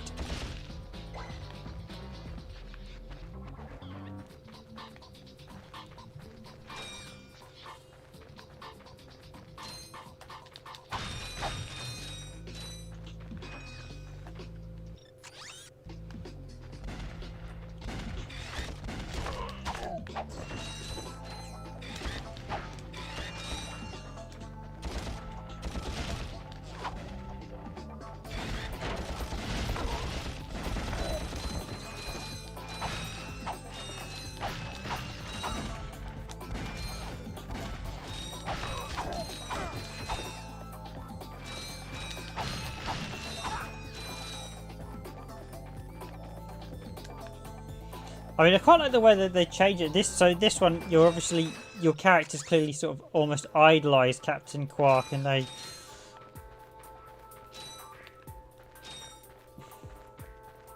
I must admit, Clank's actually smoking more than Ratchet at the minute. Clank is seen as the more sort of wants to concentrate on the objective, whereas Ratchet's the much more laid back chappy. Although I'm not actually sure what Ratchet is supposed to be.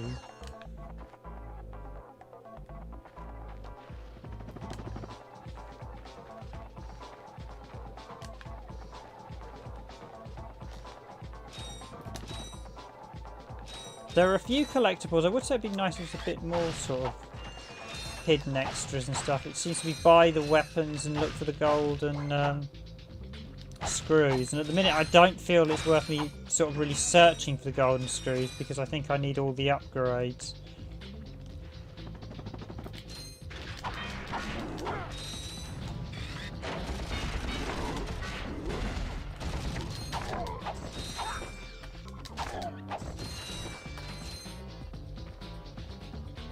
Yeah, the camera angle on a few of the enemy sections has felt like, I'm bringing that one down, that, let's repeat myself there, that basically the camera angle doesn't always focus properly on Ratchet, some of the enemies, so it can A, be a bit tricky, but also you can often get enemies right next to you who are off camera.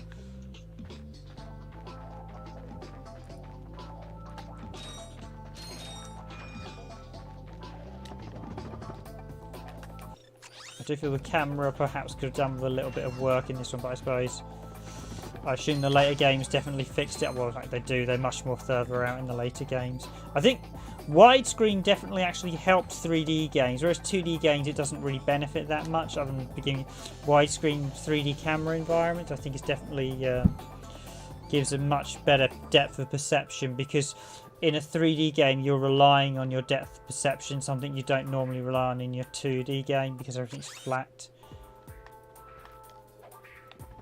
And I want to make sure I'm doing a running jump.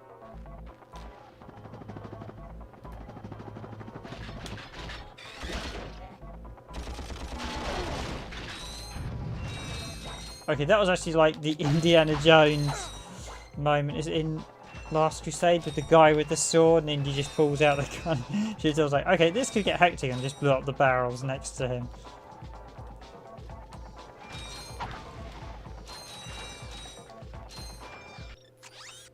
So I think we're headed towards a boss fight very shortly.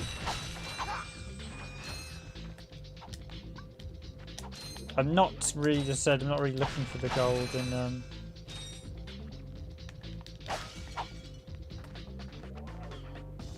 bolts at present. Plus I think it would slow down if I was constantly doing this, which is what you end up having to do in a lot of these pick-up things. You end up literally doing this throughout the entire level, everywhere, every 5 steps. You're just checking every little angle, nook and crevice to make sure something's not tucked away, something beneath just out of sight, which is usually what happens with those power-ups.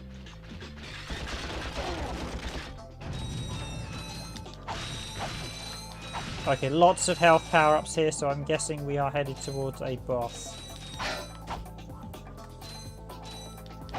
So actually destructible scenery.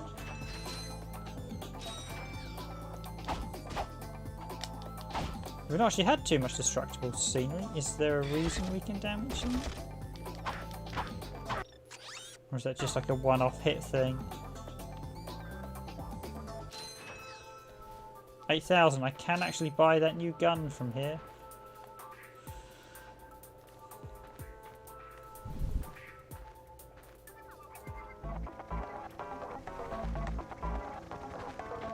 Geronimo!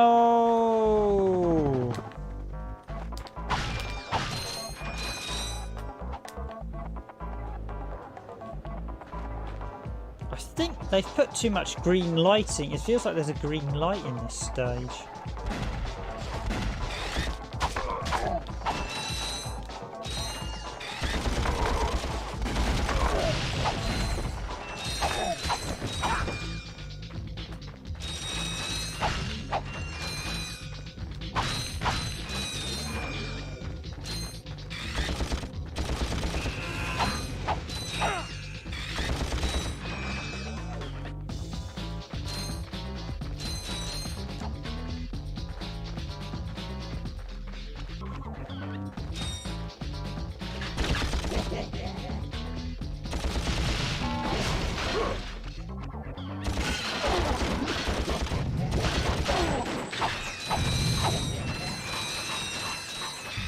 Sweet!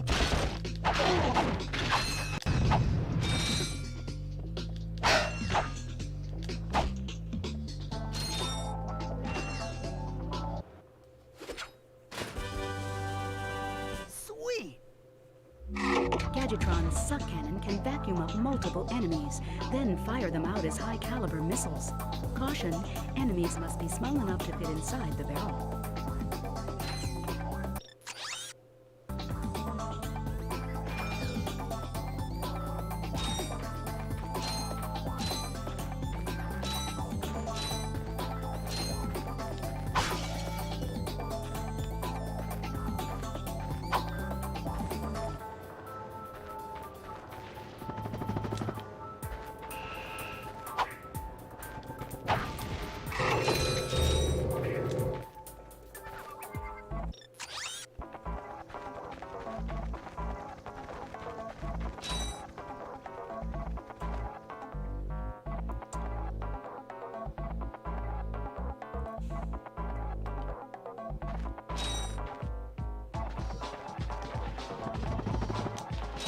Okay, I was expecting a boss fight and we haven't got it yet.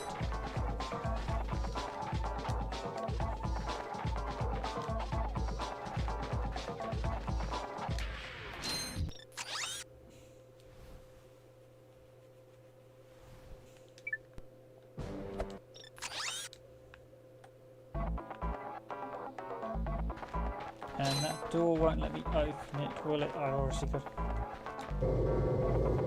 Do quite like a suction gun. Oh, it's got nice transparent effects as well. Gloves. I got some great bargains for you today. Gloves of Doom. So let's...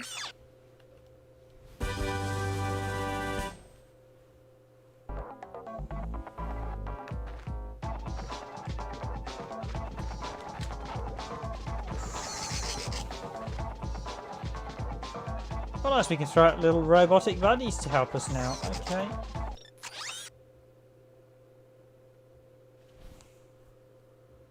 Yeah, some sort of jetpack or something we need to actually get through.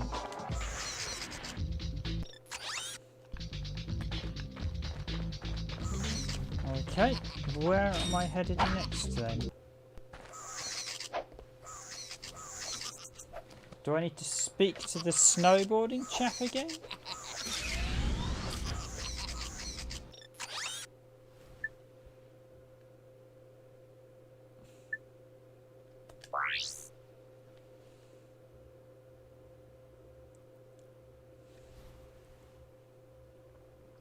Use your so what have we got? Use your swing shot. Okay. Oh, of course, yes.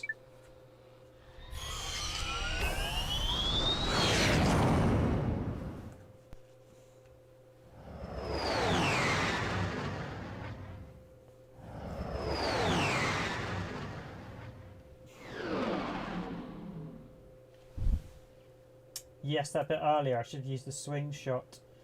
Okay, appreciate all the likes everyone has given us on stream. Thanks for everyone who's enjoying this video. I will try to see if I can wrap up the boss fight, but that's where this will end nicely. There'll be a nice end to this section.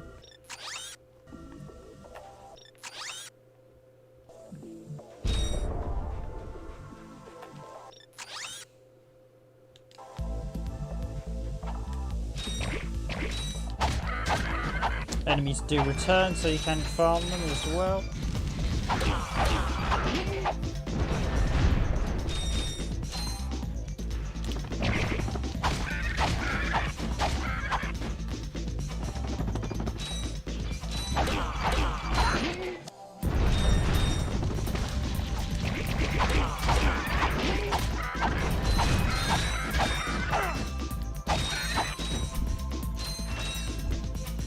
Yeah, the swing shot's something you seem to forget a bit about. Obviously, the swing shot. Yes, of course. The area ahead of you contains standard Gadgetron Versa targets. Use your swing shot gadget to traverse the gaps. Yes, thank you for not telling me that before. I totally missed that before.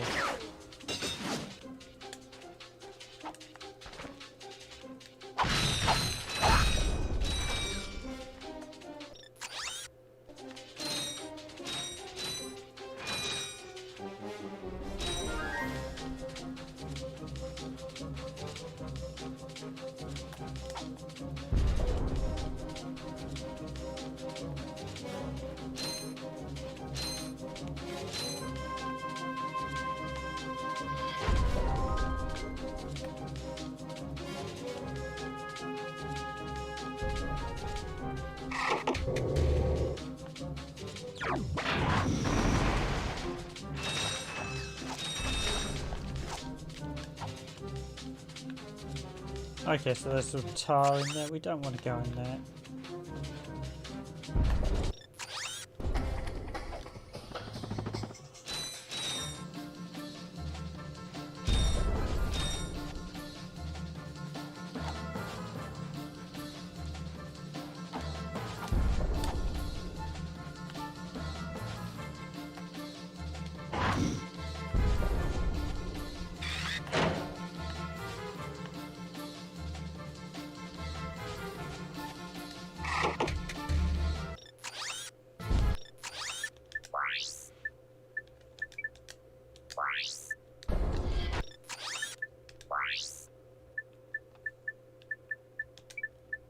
I see, so I can. Oh no, I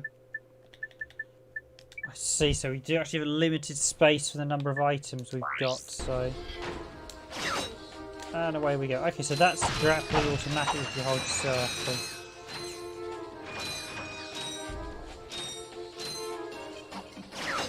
And away we go. Okay, yeah, so hold circle is basically the best thing.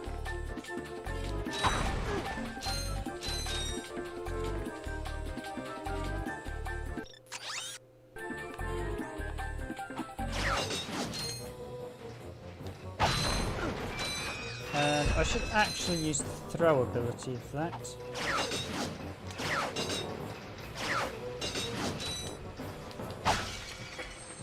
Should actually remember to throw the...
This could be a trespasser, isn't it? Yes! You found the trespasser, yes!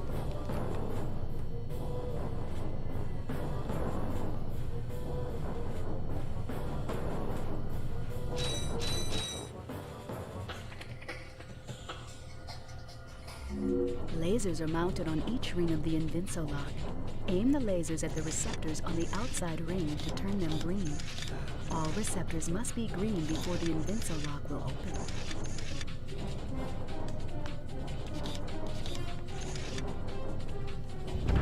Okay, that's an interesting little mini game.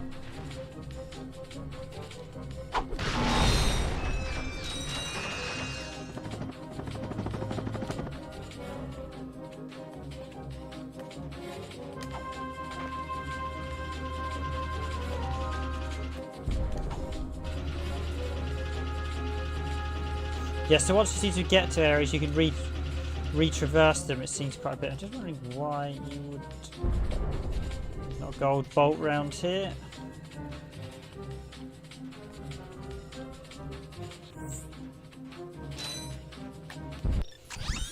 Okay, so we're back. So yep, I have inadvertently replayed sections that I didn't need to because I missed out on.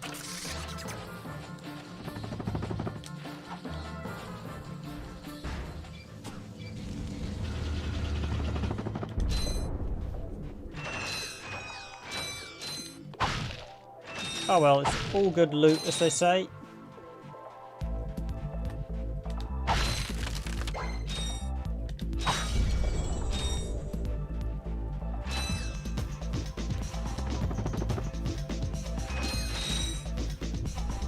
Quite tempted to play the PS3 version of this, actually.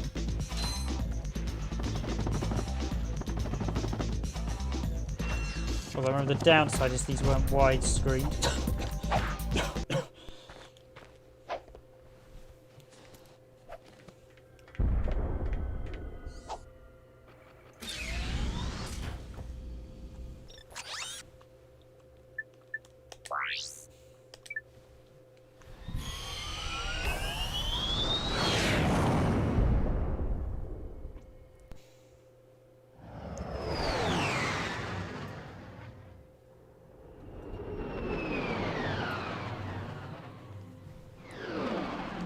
Right, I will beat this boss and then I'll wrap up the stream. I think that'll be a nice end to Planet Eurodora.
Use the left analog stick to control the trespasser.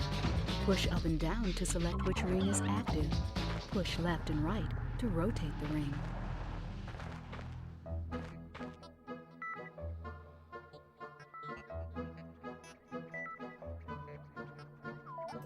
Okay, this is screaming boss time, so let's go.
Use your Gadgetron trespasser to unlock the security door. Okay, that's slightly annoying. I kind of want to be throwing back at the start of that jumping section.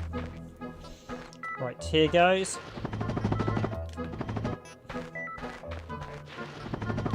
So yes, this is a very well put together game. I can see why Insomniac's always given a... I mean, from my experience, just what I said earlier, Fuse and just about everything else I played with Insomniac game, and even Fuse, which got a tough time by the media, was actually pretty... Oh, it was a pretty decent game. So, and pretty much Sunset Overdrive, I think that was theirs.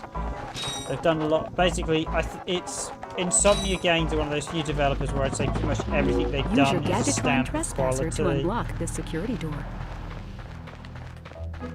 which is rare to have these days.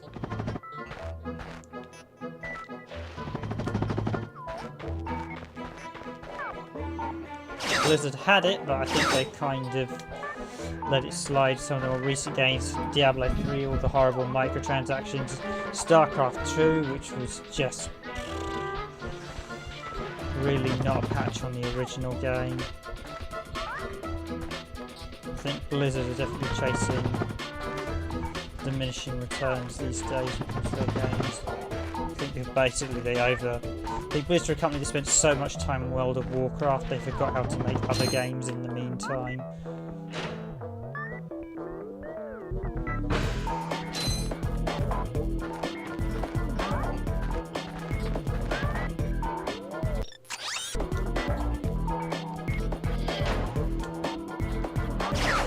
It's fair to say there are a ton of Ratchet Clank games, so even if you don't have a PS2, you can get them on the PS4 or just PS4. By double tapping the triangle button, you can quickly switch between your two most recently used weapons or hand gadgets. Now that would have been something that would have been handier to know a bit earlier.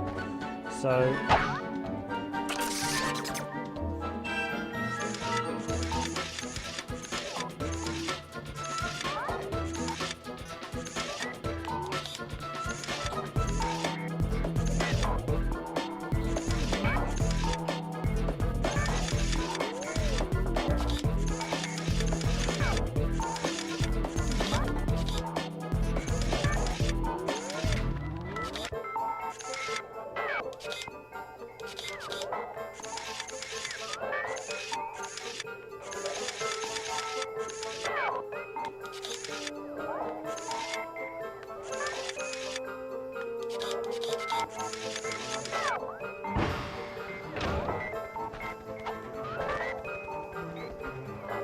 okay, this is definitely going to be a boss fight.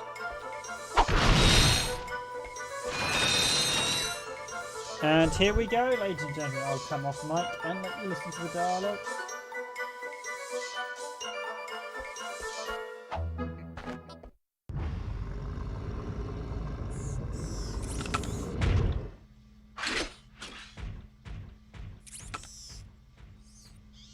You sure showed him. I suppose I did.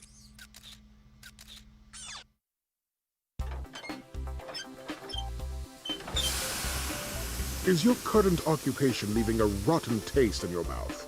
Then you need to know about BTS, Blog Tactical Research Station. Hi, I'm Supreme Executive Chairman Drek, and we here at BTS are seeking motivated individuals to fill positions in these exciting careers. Grind boot tester, warhead assembly technician, mutant animal husbandry, robot repairman, suck cannon test dummy, and administrative assistant. So call BTS. Build our weapons while you build your future. I'm calling BTS today. Now we're talking. Did you see all the cool gadgets they're making? Let's go get some. No, we must continue our search for Captain Quark. You're absolutely right. I am? Sure. We need to find Quark. Although when we find him, wouldn't it be nice to be able to tell him where Chairman Drek is? I suppose. Well, we go to the space station and talk to the scientists. They work for Drek, so they're bound to know where he is. I am unsure about your logic. Ah, you think too much. Come on, let's go. So I will admit, I think we should have had a boss battle by now, if I'm being honest. I think that's one slight minor thing. I was expecting a boss battle and we didn't get one, so that's a bit of a limp end. I was kind of expecting something a bit more action-packed. I noticed how only the one scientist at the end's like, yeah, I'll give them a call because all the others appear to have had unfortunate accidents. That's pretty much all this planet explored. So we've actually done quite a few planets. Just looking for the golden thing, so that means re-exploring them all, going, where they've hidden this.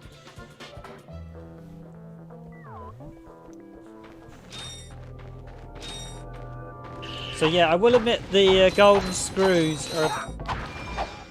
Gotta go back and find them, but yeah, they're obviously all in slightly nefarious places to find. Although, as I said earlier, I expect you probably need upgrades that I don't yet have, but I'll just jump to the next planet quickly and just do the next intro before I wrap it up and give my final chat.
Okay, and here we are at the space station. So there's some really lovely environments. Full credit to Insomniac. This really is a very, very well put together title. Ratchet & Clank, and the series just get better and better. I know there's the third one.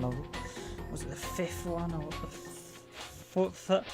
The first one on PS3 I played was very, very, very good, with all the things sort of blowing up at the start of the city. Captain Quark, of course, becomes more a sort of comedy sidekick character in the later games, that's for certain. It's just very well put together and shows you Insomniac's pedigree. So I've always really enjoyed this series and a lot of other games. And I said before, I think Insomniac Studios are a very, very good developer. They put together a lot of very good, well-made games. Just if you can buy anything from the terminal, probably not. Probably new gun. I got some great bargains for you today. Taunter. Annoy your enemies. Yeah, let's pick that up. Fine. We can taunt the enemies.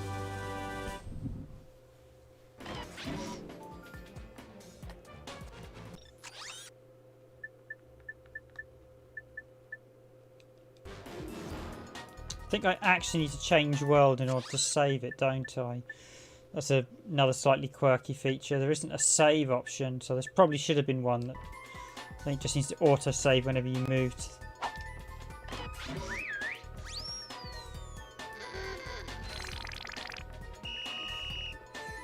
you can make quite funny. There's some quite funny weapons in this. I know that I did see in the art book they said there was a few weapons they took out because they didn't think there would be much usefulness in the game, and you didn't have much fun. But a lot of the weapons, they obviously, this is one of those games that they did home it to the nth degree and took out things that didn't work and added things that did. So it's a very, very nice game. So this has been Ratchet & Clank on the PlayStation 2. As I mentioned, it is actually on the PS3 in the Ratchet & Clank trilogy. I don't know if that's available on PS4, but you can get it on PS3. This one did get one of the more recent Ratchet & Clanks was the remake of this one. So this one did get a remake, and that was based in conjunction with the film. So that was released in 2016, I think, the film.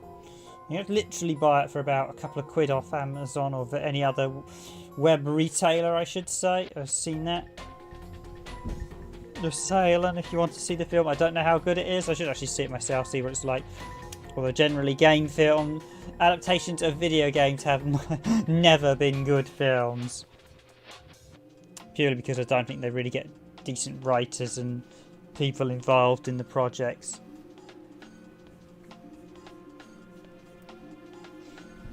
But okie dokie, this has been Ratchet & Clank, the original on PlayStation 2, developed by Insomniac Games, published by Sony, and released in 2002. I have been your host, Random Gamer Riven, for this stream looking at Ratchet & Clank. Oh, I do love the idle animation. There's a lot of lovely touches in this game, the way Ratchet's ears move. They do work together really well. I mean, if you are looking at Ratchet & Clank games, there are plenty on PS2, PS3 and PS4. I think there'll probably be one on some of them probably will work on PS5 as well. But that's it from me. I've been your host for this stream. If you have any suggestions for next week, for Thursday's stream, let me know. Or else I will pick one out of the hat, so to speak. But that's it from me. I will be back on Thursday to stream for the final day of the week. But thank you all for watching.